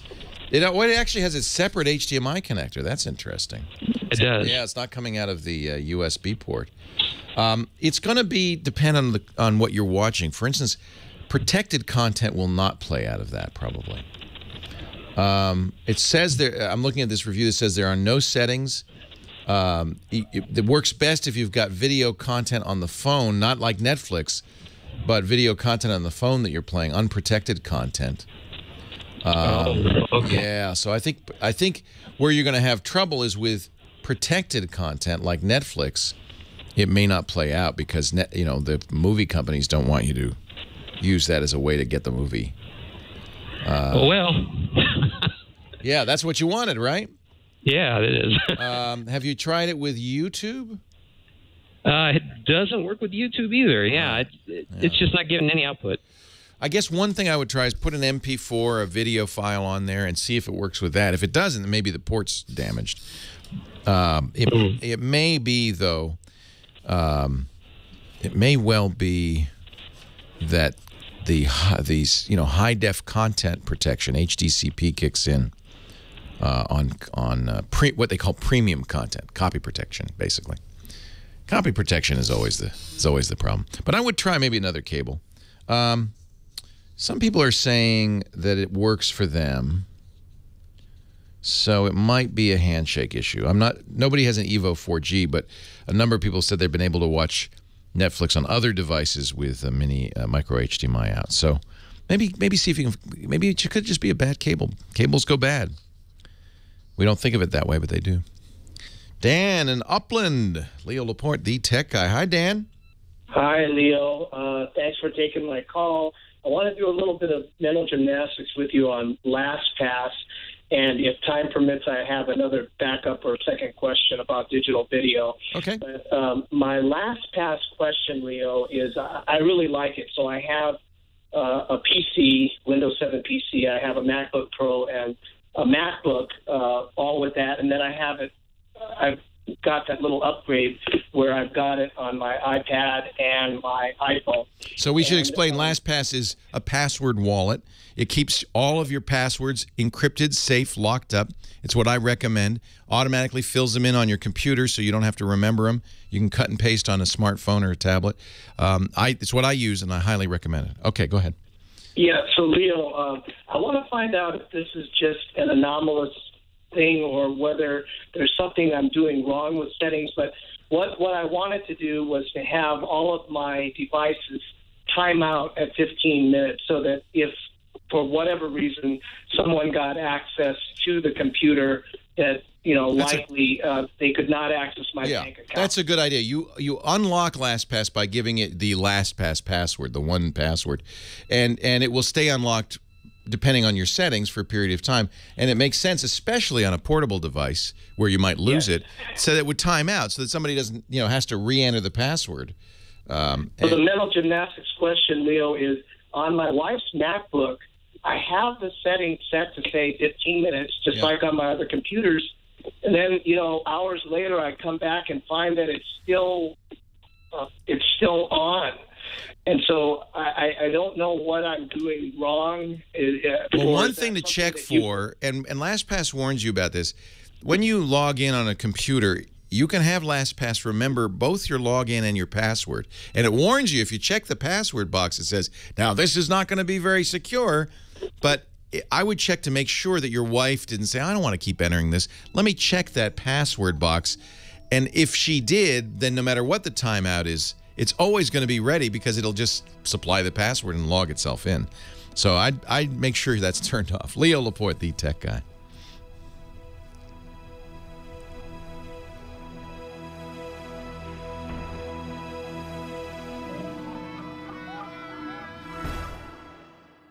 Our show today brought to you by Ring Central, our lovely little phones. Little, it's not so little. I don't know how many phones we've got on it now. We've got, certainly the conference room has a Polycom, so we can all sit around, talk.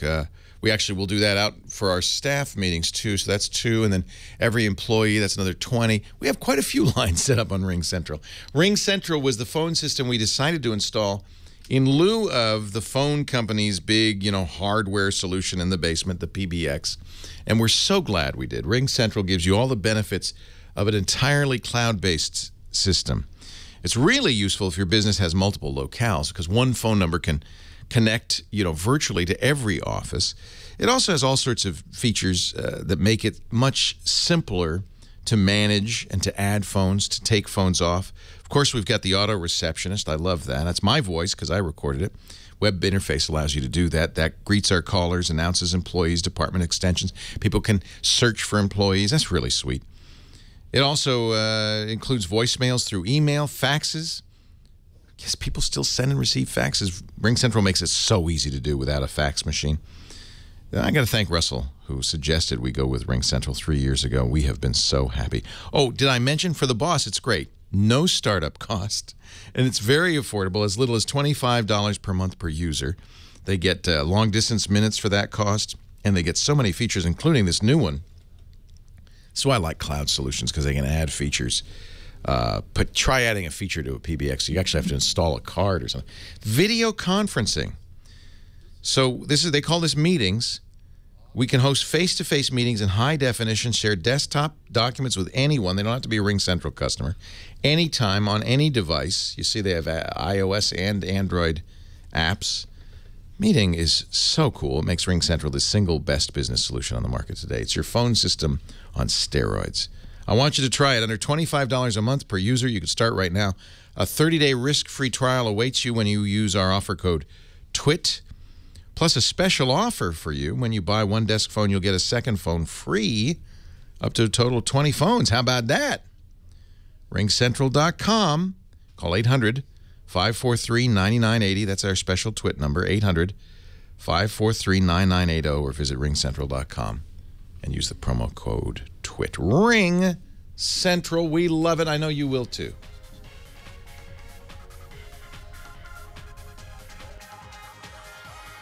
Well, hey, how are you today? Leo Laporte here, the tech guy. Time to talk about computers, the internet, cell phones, home theater, and all that jazz. 8888 Ask Leo, that's the phone number. 827-5536. Toll free from anywhere in the U.S. or Canada. Outside those areas, you can use Skype out and call us really from anywhere around the world at no cost to you. We love it if you do. 8888 Ask Leo. The website is techguylabs.com. I put links there. Actually, James and Josh put links there from everything I talk about so that you can refer to them. There's a good search there. We also have audio and video from the shows, and you can make comments, too. So if you're listening and you say, wait a minute, you forgot, or I've used, or that never works, please put that information in the comments. We would much appreciate it. techguylabs.com. Every show is there, show by show. This is episode 1091, but you can also search for a topic. We divide each show up into hours and then each hour into questions, so it's pretty easy, I think, to drill down to the question you're looking for. techguylabs.com. Let's see. We were talking to Dan in Upland. Let's go to Francine in Palm Desert. You're next, Francine. Leo Laporte here. Hi, Leo. Thank you for taking my call. Thanks for calling. My daughter is moving to a very remote area in Washington State, and we need to get her some Wi-Fi. What she does is she streams movies all the time on Netflix or MegaShare. Sometimes goes to YouTube, but not anymore. She doesn't. Not anymore. Well, the best you can hope for is that there's a good cell data connection where she is. If there is, you can buy her a MiFi, but those are little cards that give you Wi-Fi via 3 or 4G. But those are almost always data limited, capped. Yeah. And if she streams a lot of movies, she'll run through the cap pretty fast. Exactly. When you're doing wireless internet, you're paying a premium. Wireless internet is costly for the provider as well as for you, and the provider almost always will limit or throttle it. So if she doesn't have access to a DSL or a cable out where she is, and I take it she doesn't. I don't think so. I guess I could check into that. I don't think so, though. Sometimes areas will have WISPs, wireless internet service providers. They'll use a variety of technologies, including Wi-Fi, but also microwave and so forth, to get to remote areas. So you should check to see what's available in that area. She may, everywhere in the country, as long as you have a view of the southern sky, also can use satellite internet. That, again, as with all wireless internet, it's going to have bandwidth caps. They don't want you to, in the case of satellite, they usually call it fair usage or fair use restrictions, that they don't want you to be a hog. They have limited amount of wireless bandwidth, so they want to make sure everybody gets access to their email and to the websites. Watching Netflix is usually a lower priority, to be honest. Yeah. Well, I know that they don't, DirecTV, she cannot get that there because we've asked about that. Okay. That probably means she's behind a mountain or something that's blocking the southern sky. Yeah. Yeah. Hughes, DirecTV is Hughes. Exceed, Wild Blue is also in the southern sky. So generally, if you can't get one, you can't get the other. Yeah. Okay. Well, yeah, she's going to be limited, but that's why she's going there. She's going to enjoy the great outdoors. She's going to be chopping down trees. She's going to be watching for fires. I don't know what she's doing, but she's not going to be watching much Netflix. I can tell you that right now. That's true. Okay. All right. Well, thanks for... You're welcome. All right. Thanks. Sorry to let her down. I had a debate, and that's the most charitable way to describe it, with a guy who is a wireless internet service provider in Laramie, Wyoming, a couple of weeks ago, and he pointed out that this is the fact of life for him, that it is very expensive for him to get internet access, because if you're in a big city, there's big pipes going into that city, and bandwidth is fairly cheap. The bits are cheap, but as you get in a more rural area that's not wired, you're going wireless. He's wireless as an internet service provider. His internet connection is wireless. And then, of course, it's wireless to his end users. And this becomes very expensive. And he says, yeah, my end users want Netflix. But to get Netflix to them is extraordinarily expensive. And he told me I can't charge them enough. They want internet service, but they won't pay what it costs me to get it for them. So I have to go to Netflix hat in hand and say, give me money. And I said, well, you need a better business model, my friend, because that's not Netflix's fault. It really isn't your fault. It's your customer's fault. Their expectations are high. I think we expect now to have Netflix everywhere, to have fast, limitless internet everywhere. It's not the case. In fact, it's not the case worldwide. Only maybe a sixth of the total population can get access to the internet of the globe. About 1 billion people. The rest of them just don't have the capability. It's not that they don't have the money. It's that they're not wired. It's one of the reasons Google just bought a satellite company. Google and Facebook both have, of course, great interest in getting everybody online. That's how they make money, Google and Facebook. The more you use them, the more they make. And Google's talked about putting balloons they're practically satellites. They're in the stratosphere way high up, way above even where planes fly. It's called Project Loon for a good reason, that would float around in the air currents up above the Earth and provide internet access. Facebook has talked about putting drones up there that just continually fly around, providing internet access. But the most interesting thing, Google just paid $500 million for a company that puts tiny satellites, little micro satellites up, primarily to take pictures, to have live satellite feeds, which they sell to businesses. But Google's apparently interest is also in using these satellites to perhaps provide internet access. It is absolutely something that people want and need, but it's not guaranteed, especially in a rural area. And it's a challenge. It's not an easy thing to solve. If you want high-speed internet, you probably should live in a city. And if you want high-speed internet that doesn't cost a whole lot and is not throttled, you probably should live in Sweden. Because here in the States, we're stuck with the internet service providers we got, and they're not great. Suzanne, Carlsbad, California. Leo Laporte, the tech guy. Hi, Suzanne. Hi, thanks for taking my call. Thanks for calling. What can I do for you?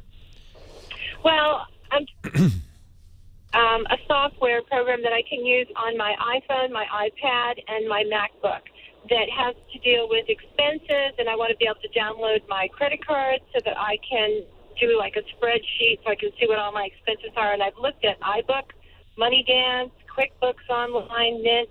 I really can't figure out which one is the safest and the best one. Given that you want to do it on all these devices, I'm going to recommend that you do a cloud-based service, because if you use, let's say you used Quicken or QuickBooks, the old school way of doing it, you'd have a file on one device, and then getting it to the other device would be really challenging, because you'd modify it on one, and then it would be out of sync on the other, and syncing them up would be difficult. So I have to say that this does beg for a cloud solution. Now, you may say, well, I'm not going to give a cloud provider like Mint all my information.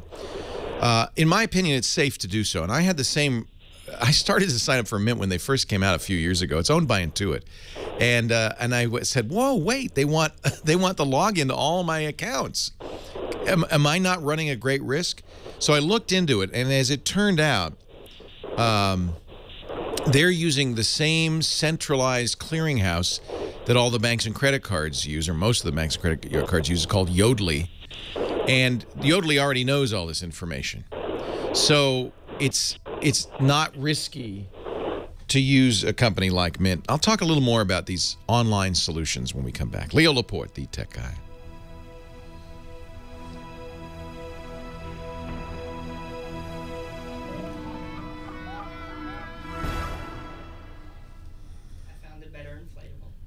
Nothing is more frustrating than dropped calls on yourself. So I don't think Mint is the problem is Intuit has not kept Mint up to date. Have they? Is it still the best? All right. Leo Laporte, the tech guy, 8888. Ask Leo. Gail had a great question. I'm sorry. Who was I talking to? It wasn't Gail. She's off, I guess, whoever I was talking to. She wanted to do online accounting. I'm sorry she's gone, because I did have some follow-up questions for her. She wanted to do it. Here were the criteria she presented us: on the Mac, on the iPhone, and the iPad simultaneously. That eliminates pretty much any software-based solution, because you've got to have the same data on all three platforms. So you're going to do something that is online, whether it's QuickBooks or Mint. You need online accounting solutions. What I wanted to ask her is how much actual accounting she wants to do. If you're merely keeping track of your finances, Mint is a very good choice. It's free. It's a Quicken product, mint.com. And as I was saying, you can kind of, you don't have to worry about the security of it. I was a little worried. You can enter in your data. Mint keeps track of it. It solves a lot of issues, gives you much of the same functionality as something old school like Quicken, without much data entry on your part, or any data entry on your part. It pulls all the data down. And that makes it a lot easier. I know in the old days of checkbook programs, we used to say, well, I want to make sure the bank's not making any mistakes. I think that was just a rationalization for doing it on the computer. It was something we could do on our little dinky Apples and Ataris, frankly, because the banks don't make mistakes. Do they? No. They're pretty reliable these days. And if they make a mistake, they'll get back to you when they get audited. So I don't think you have to worry too much about keeping the bank honest. It's good for you to know, though, and it's certainly the kinds of things programs like Mint can do, budgeting, graphs, analysis, are very handy. If you want to do more accounting online, you want to keep track of a business and so forth, Mint's not so much designed for that. QuickBooks is what we use here, but a lot of people, including one of our guys here, is telling me that Xero is the new thing. I haven't used it, so I'm recommending it based on Jeff's recommendation. Xero. It's online accounting software. Starts at $9 a month. And this is for running a business. But it's in the cloud. And, in the cloud is a good way to go. It means a variety of different people, including your own CPA, can keep track of your files, can check it out, and so forth. So if you want hardcore accounting, heavy duty, Xero, Xero. If you just want to keep track of your finances, see what's being spent, Mint is an excellent choice. I used to use Mint, and I stopped for a very simple reason. It doesn't support two-factor authentication. You know, that's when you log onto your bank account. I do this with all my accounts now. And then the bank says, okay, we're going to send a text message to your phone, your smartphone, with a 6-digit code. Enter that code. That's called second-factor authentication. That means even if somebody steals my password, they'd have to have my phone in order to log onto my bank account. And I like that. That really keeps it safe. Unfortunately, it also thwarts automatic systems like like Mint. It doesn't thwart QuickBooks for some reason. I'm not sure why. I guess they establish a connection. Once the first time you do have to use a second factor, but once the connection's established, it continues. I don't know why. But it does seem to thwart Mint. So I like Mint, though. I thought it was really great. I just prefer to have the higher security. Gail is on the line from Covina, California. You're next. Hi, Gail. Leo Laporte, the tech guy. Hi. Hey, welcome. What can I do for you? I've got a question about a product called Cam Ranger. Cam Ranger. Right. And what this does, and actually I'm calling for my husband, but what I understand, and I think he understands about as much as I do, it allows you to, you hook this up to your camera, and then you install the software into your computer or iPhone or whatever, and it allows you to operate the camera from your computer or iPad, and so you have a bigger you've got a bigger viewing. Pros use this all the time. It's called tethering. Yes. And if you watch a pro doing a photo shoot in a studio, you'll see very often they'll be taking the picture. Sometimes they'll be wired, sometimes wireless. And the picture will almost instantly, not right away, I got to point out, these are large files, show up on a laptop screen, or sometimes they'll even have a big TV screen hooked up to it, and that way they can look at it. This is a very common way for pros to work. Cam Ranger is absolutely a good choice. Many cameras now do this automatically, by the way. When he buys a newer body, a lot of pro cameras now have built-in tethering. This is because it's so... tether automatically. Okay, well, here's what I heard about the Cam Ranger, and I don't know if anybody out there knows this or has heard this or you do, but what we heard was a little glitch in this product is that if it fails, then, you know, you're taking the picture and it fails, that you have to completely reinstall that into your computer. So there's a lot of downtime if that happens. Now, I don't know if they've worked that glitch out, but that's certainly not their intent. It sounds like sounds like a bug. I would guess that's not the case. I do know pros that use Cam Ranger.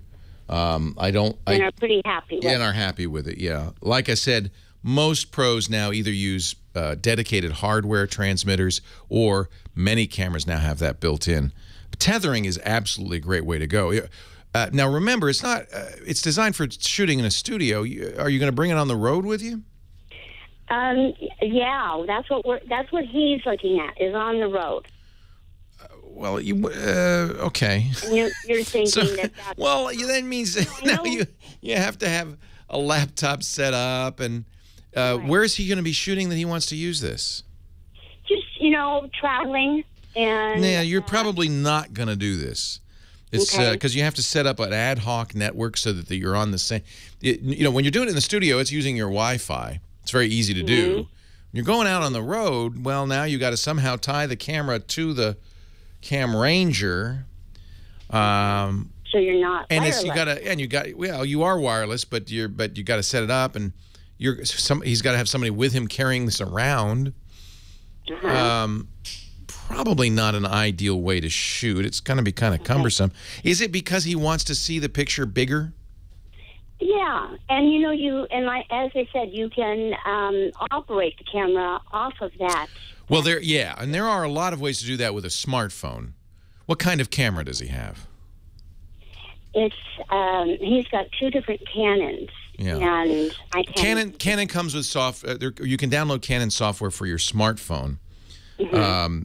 Now, of course, you're going to need some way for your camera to communicate with this. As I said, the newer ones do. You're going to need some sort of transmitter on the camera. That's bulky, and that's going to talk to the phone. But you can certainly control the camera from your smartphone. I've done that many a time, and that is nice. For instance, on tripod shots, let's say you're shooting the night sky and you want it to be very steady, you don't want it to jiggle around. You don't want to push the button down with your finger because that's going to jiggle the camera. So you use used to use cable releases, now you can use a wireless release. But the camera itself has to have the wireless built into it. Leo Laporte, the tech guy. Back to the phones we go. John's on the line from Santa Clarita, California. Hi, John. How are you today? I am well. How are you, sir? I'm not doing well now. Oh, no. What's the matter? Last month, I actually was looking into those car wraps, where they wrap your car with an ad and you drive around town and pay for it. Yeah. Well, the last part of May, I got an email saying, hey, we're looking for people to do Budweiser wraps, and you're eligible. So I put my name, telephone number. So you're going to drive your car around and you're going to look like a giant bud. Yes. Awesome.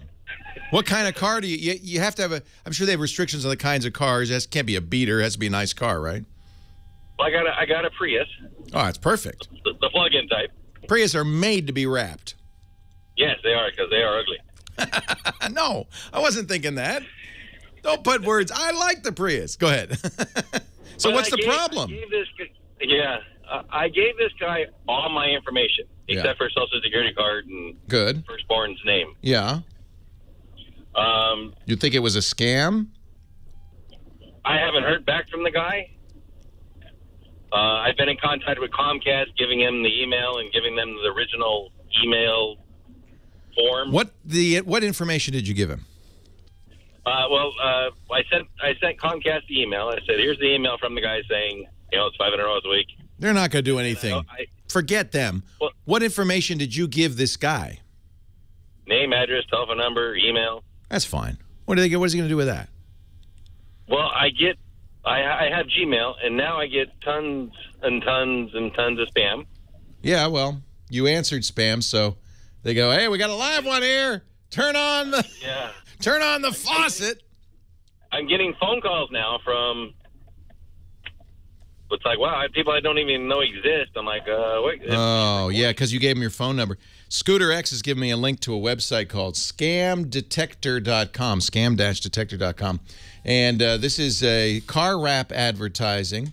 It happens in the United States, Canada, Australia, and Great Britain, actually all over the world. It was the most notorious scam of the fall. In this case, it was $300 a week. They post the site on Craigslist, Oodle, Gumtree. The ads look good, look professional. And, of course, who wouldn't want to make a few $100s a week just for driving around? I don't know exactly what they get out of this, except that perhaps they're getting what they wanted, which is they can bombard you with other spam. What you've done.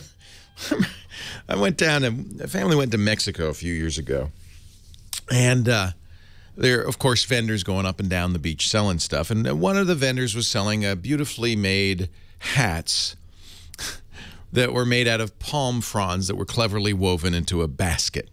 And you put the hat on. And I told Jennifer, I said, don't buy that. That's a sucker hat. And she said, what do you mean? I said, you wear that hat now, and it identifies you to every other vendor on the beach as a sucker.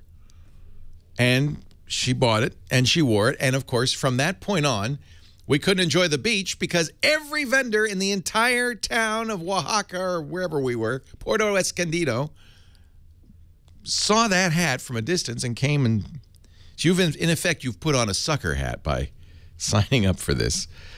They didn't get enough information to steal anything from you. If you'd given them your social, then I'd say, oh, you're out of luck.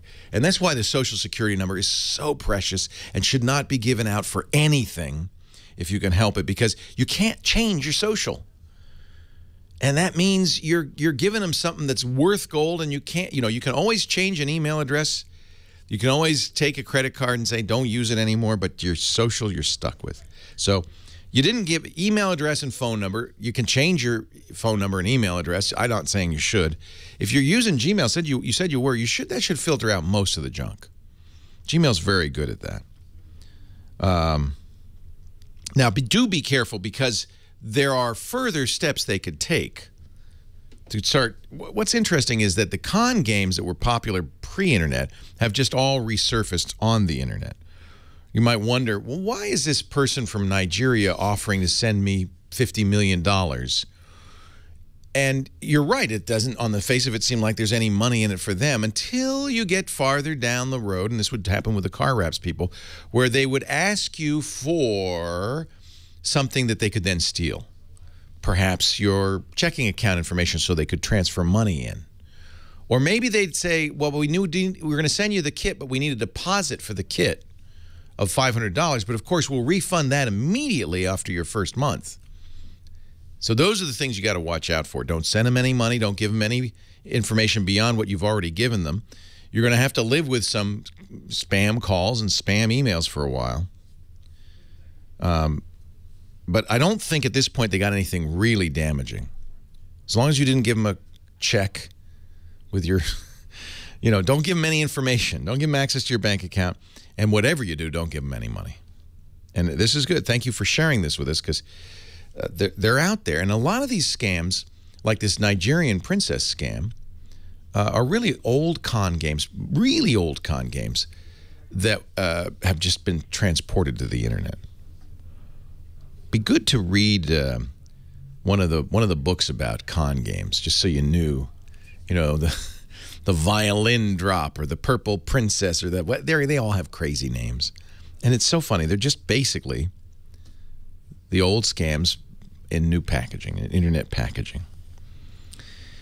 8888 Ask Leo.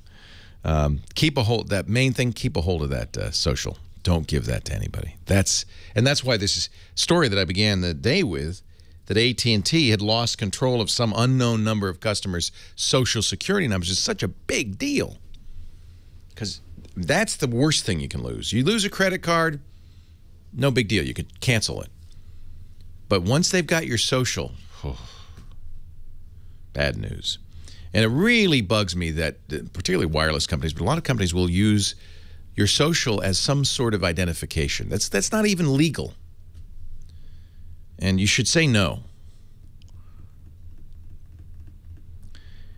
8888 Ask Leo. I tell you, be an interesting topic to get an old con artist in here and have him tell us the old cons and see how they've been updated to the new on the internet. Brian in Rancho Santa Margarita, California. Hi, Brian. Leo Laporte, the tech guy. Hi, Leo. Good to talk with you. Thanks for calling. Can I ask you a quick question before my question? Sure. Question. The question before the question. Yeah, do you do consulting? I got like a dozen tech issues I need resolved. No, I'm afraid not. I'm kept pretty busy by my own shows. This is the consulting I do, so take advantage of it now. All right. My current problem, I have an XP system on a Dell laptop, and it has routinely through the years I've owned it crashed periodically when I'm not in the room. You've had this thing for 15 years. No. This is great, because this is what we do. All of us do this. It's not such a pain. I'll live with it. Right. Well, it's a pain now. Well, it always gets to be a certain amount of pain at some point, but we put up with so much with technology we shouldn't put up with. Okay, so now why is it more of a pain? Well, it crashes when I'm not in the room, and then I come back and see that it has rebooted itself, right? Right. And what I've routinely done when that happens is I pull the hard drive out and plug it into my desktop and run check disk on it, because it frequently messes up the NT directories. That's right. If during a disk write a system crashes, it can spew data across the file allocation table and really cause problems. Yeah. So check disk, made some corrections to it, and I plug it back into the laptop, and now when I try to boot it, it gets to mup.sys. I'll help you in a second here. You got a problem. Leo Laporte, the tech guy.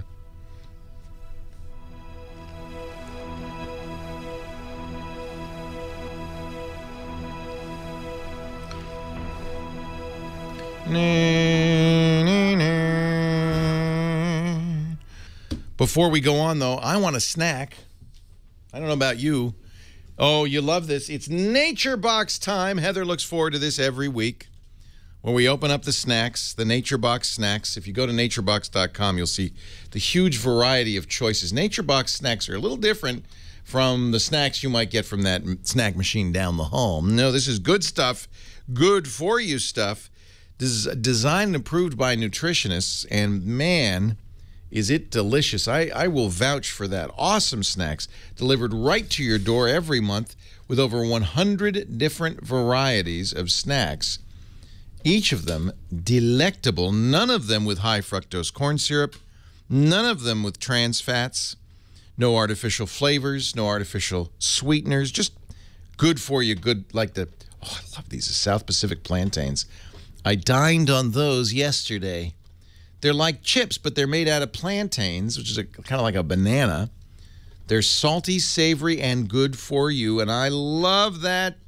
Visit NatureBox. See, now what happens is you go to NatureBox, you look at the snacks you want, you add it to your pantry, okay?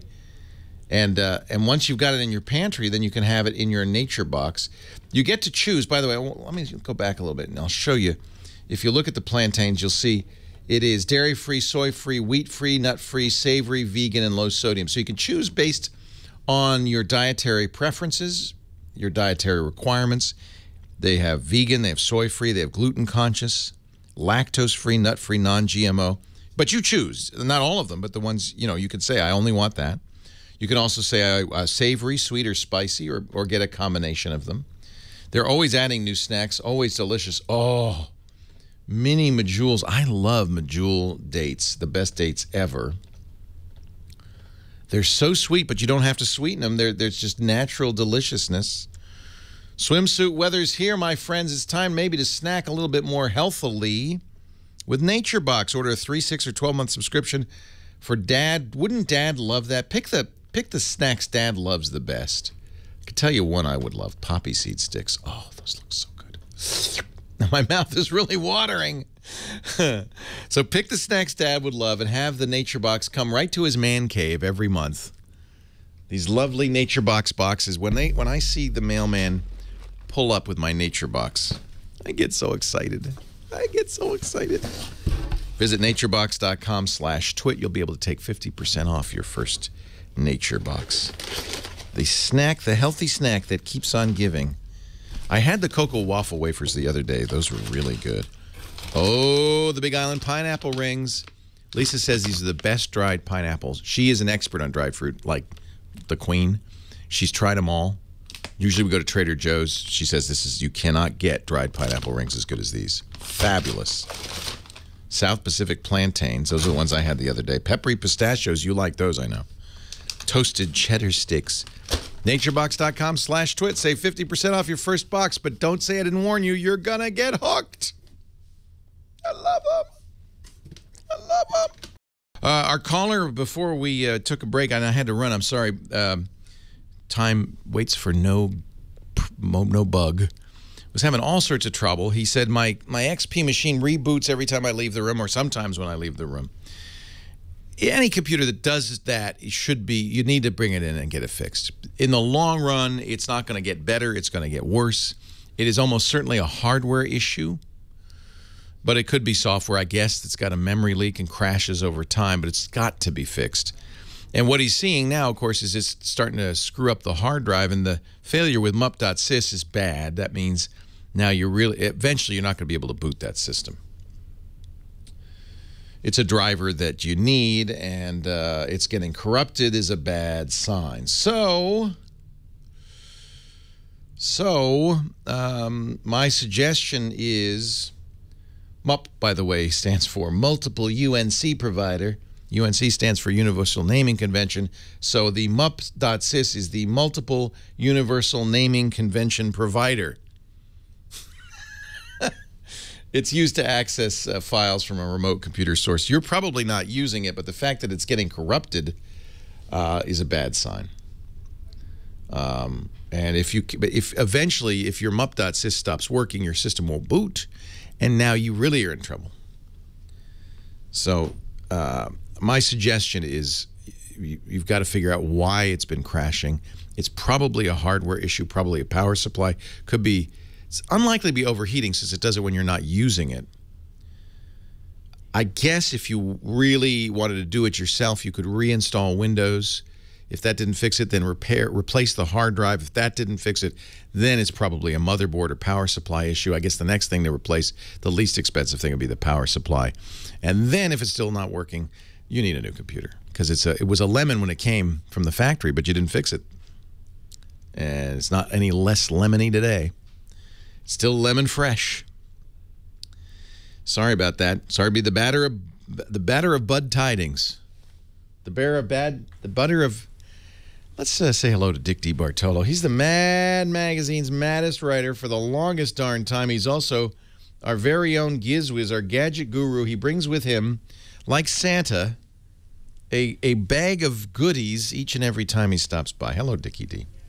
Hello, Leo. How you doing? I'm well. Good. How is stuff in Disneyland?